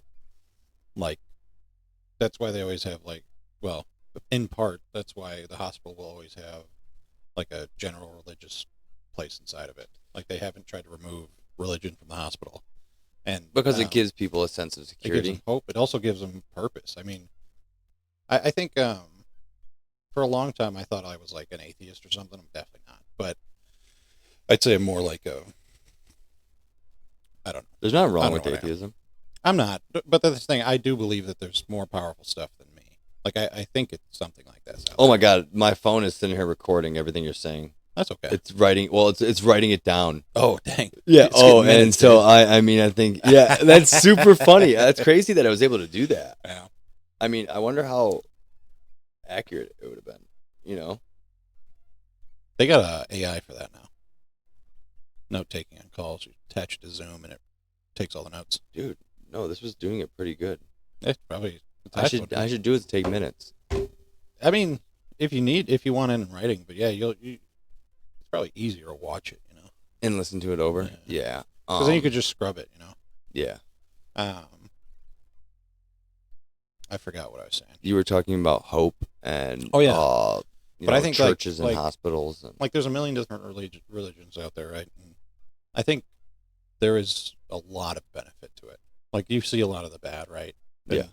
You read about the bad stuff that happens, but there's a reason it's here, and I think it's almost as powerful as that capitalist mindset. Like you are finding purpose through religion. Oh yeah, 100%. And it's guiding you to do something better. Yeah. Like that, the concept of that alone, it's like similar to capitalism. Like capitalism, you want to get better, right? And that's crazy. It's a much more almost reserved version of it. But like I said, there's both ends of the spectrum. Like religion also breeds the likes of Hamas. And radicalists and stuff like that. So I think you have all different levels, right? And I do think that religion for a very long time was used for a state of control too, through abuse. People say, "Oh, religious texts." My pastor says that he believes that the Bible is protected because the writings are holy in it. But I do believe that there was manipulation of the Bible and its teachings to control society. It was used as a form of government at some point. If there's anything you know about humans, we manipulate things. We do that. And so I do disagree a little bit on that sense. I do agree with the message has been protected. But I do believe that, and to kind of speak on a more spiritual level of that, I'm not saying Satan is more powerful than God, but Satan does have effects on people too, and there's evil that has effects on people. And I think that for the fact of the whole thing of suicide being a cardinal sin, and maybe I'm biased because of the way I lost my mother, but I don't believe that it is. I think that because we had these individuals who were called thuggies, where we get the word thug from, that went and attempted to kill people along a major trade route. I want to say it's the Silk Road. For some reason, I always reference it to the Silk Road. I don't know if it was that, but they were killing people along a popular trade route, or attacking individuals in hopes of dying to ascend to heaven sooner. Oh, gotcha. When they would win their fights, they would go and jump off this cliff because they weren't losing, and so that's the way they saw it to ascend. And so to mitigate this and discourage it, the Catholic Church supposedly, obviously, there's some stuff to back this up, but I without enough firsthand accounts, it's hard to say it is the truth. But I do hold it in some regard that they put suicide as a cardinal sin to discourage people from intentionally trying to die to ascend trying to to get heaven. there faster. Yeah. So to me, it's like, if that's true, then that's a clear manipulation of God's word to try and influence people to do something. And it could easily be said too that because that is put in there, that is just a human intervention, which is still protects God's word in the Bible. It still holds it as holy and unchangeable because the message is still the same. You know what I mean? This is just an insert in it. And so, and as well too, it's been proven that there are more books to the Bible than are currently in the current version. There are books that have been pulled out. We've proven that with the Dead Sea Scrolls. Gotcha. And so that gives question to it as well. But I don't know, man. Being a monk is an insane thing, and to think about if they would, individuals would study them, what they would find, Yeah. Well, that's the thing. Do we even have the technology to study things that we were talking about correctly? Probably not. No. We only know how to see certain microwaves, but another thing about like space and like communicating with aliens is like we've sent 1 billion radio waves out. Why don't we ever get any? Why don't we ever get any coming to us? Is that the type of communication they're using though? That's the thing, is we don't know. We don't have the technology to measure other things, other ways of it. Like we're almost ignorant to it though, right? We're 100% ignorant. I mean, think of it. We have a periodic table. I guarantee there's more than double that amount of elements out there. Like just imagine things. Like anything you could imagine could be out there because it's all unknown. Well, Bob Lazar says there's that one element out there that we don't use now, but they used it as fuel for propulsion. I don't think it's like 115 or something like that. They call it element 115, or maybe it's something else. I don't remember, but I'll look it up. Yeah. No, I mean, that's why I love space, because I think I really like the unknown, like to a degree, but I also like learning things that are known to a degree as well. So, but yeah, the unknown, I think that element 115, yeah, that's what it was. Gotcha. It's mentioned by Bob Lazar, atomic number of 113, 115, 117, and 118, the International Union of Pure and Applied Chemistry. Yeah, so it's element 115. Wow. He claimed, because, do you know who Bob Lazar is? I've heard the name a lot. He was the guy that was supposedly hired to reverse engineer an alien spacecraft, and a lot of his story adds up. Like, he worked for these places, they hid that he worked for these places, and it's like, okay, so if he did work for these places, why was it hidden? And would this guy really risk his life and reputation after being an accomplished individual to spread these lies? Kind of like these fighter pilots who get out there and claim that they've seen these UFOs. Would they really jeopardize? Well, I think a lot of people would do anything for 15 seconds of fame. So, I do agree with that. I do agree with that. So yeah, yes. I don't discount most things, generally speaking. Yeah. But I also don't accept things that like I can't see. That you can't quantify. Like unless like scientists are telling me, Or at least. because I materialize. honestly I believe in scientists more than anything. Like I believe they're going to give me the truth because they tend to be relative. Like good ones tend to be like they want to share knowledge. Like that's their goal. So like a good scientist is not going to try and sell you false information ever. Well, not. I mean, I'm sure there's plenty that have done it. But, Well, there's those scientists that led us to believe that saturated fats were worse than sugars back but in the day. at the time, I think they took 50 grand. They genuinely thought it, or they took money. So Yeah, it's like, they took money. Well, Yeah. there's proof to it. Yeah. And the shitty part is, it's the equivalent of 50 grand now. It wasn't even 50 grand in that time's money. They fucked over the society, and probably caused a shitload of deaths because heart disease fucking kills so many. All because how bad sugar is for you. It's worse than saturated fats. Yeah, I mean, there's so much, and that's the thing is, even earlier when I was talking about like that line place, it's like, how is that corrupt? Where's the corruption in it? How are they going to scheme people into like and that's always in the back of my mind. But when I listen to people like Neil deGrasse Tyson, like he just seems like a friendly guy. Who is that? He's a astrophysicist. He's like super famous. But like His name sounded familiar, but like I don't know how corrupt he is. I assume he's not very, but he has a genuine love for science. And he wants to share that with people, and like I like when I get that vibe from a scientist, like Brian Cox too. Like you can trust him. You feel like, and maybe I can't. Maybe I'm being I mean, I don't know, but I think my you're gut a pretty good judge of character. Feels right with those folks, but yeah, when it comes to like one person said this happened, like yeah, it gets hard to believe.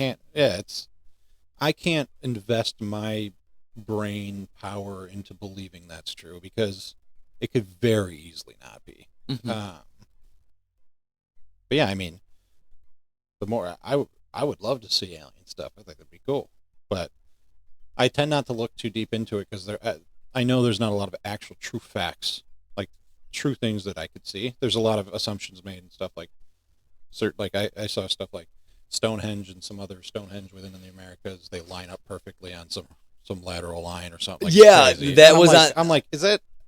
It's crazy. Well, you're talking about the one in New Hampshire, I think it is, right? Yeah, something. Yeah, and there's corsecting lines between an opening on it and the one in Britain. Yeah. I've seen that too. And like it's perfect or something. It's crazy. Well, they've found stone like circles at the bottom of Lake Michigan. Yeah. And there's like a mastodon carving in one. Some people claim it isn't, but you can see it in there. But we know that the Great Lakes were created in the last big disbursement of water from the ice caps. Yeah. I don't know if it's an absolute that we know that. I think we're pretty certain. It's like I think it's been shown over multiple different examples. Yeah. I think so. I think collective it's a theory. It's not a scientists. hypothesis anymore. It's a theory because a hypothesis is what something proposes. A theory is something that's been proven over and over. Once it's been proven so many times, that's when it becomes fact. Yeah. So I think it's still in a theory stage, but I think that it's a pretty good theory that the Great Lakes were created. Yeah, and I agree. I believe that to be true. Ice dams, and I have a hard time saying something's true if it's. I don't know what. It gets hard with history because so much stuff is diluted and misrepresented. I mean, Egyptology is like a great example of how things are so gatekeeped. It's crazy how. Yeah, I don't even know. It's. I don't spend a ton of time on history generally, but I love it. I love history. I spend too much time on it probably, and I love it so much because we may say that this is how it is, and it may be written in history books. Mm-hmm. There's so much evidence that points to other stuff. Yeah. And so that level of unknown leaves a lot of speculation to be involved, and I enjoy it. I enjoy speculating about things. I enjoy thinking about some crazy things. Some straight tinfoil hat shit. And that's why talking with someone like you is so beneficial to someone like me because you ground a lot of my thoughts. You rein them back in, and I can do that with myself, but I am such a dreamer. Yeah. You know, I have a really big dreamer mind. Scientifically based dreaming, though. But I do allow a lot of magic in. Yeah. For a lack of better I love the magic. words. Dude, it's fun. It's funny I because tried to become a Super Saiyan when I was a kid. Of course, I like the magic. Joe Rogan speaks about it when they talk about evolution. They want you to believe in magic at one moment, and that's with the Big Bang. Yeah. You know, it's like that's crazy to think about. But I know we're getting late here, man. So I'm gonna go ahead and give it a wrap up. I know I'm gonna get you that book. It's by Carl something. I'll send it over to you. That way you can kind of either download it and listen to it audible or read it. I'm gonna get you that stuff on Masaru Emoto. And then there's some, you know, we'll dive back into this again, man. Honestly, I wouldn't mind doing this more often. It's just fun to just sit down and talk, you know, and get the mind stimulated, you know, get some people to maybe see some perspectives of our own. I know you've changed a few of my perspectives today already, and so I hope that this podcast can have the same effect on someone else. But I appreciate you coming over, man. I appreciate spending time with you, dude. It's always from third grade and on, bro. Every time with you is a great experience, and I love you, brother. Love you too, man. All right, we'll cut it here.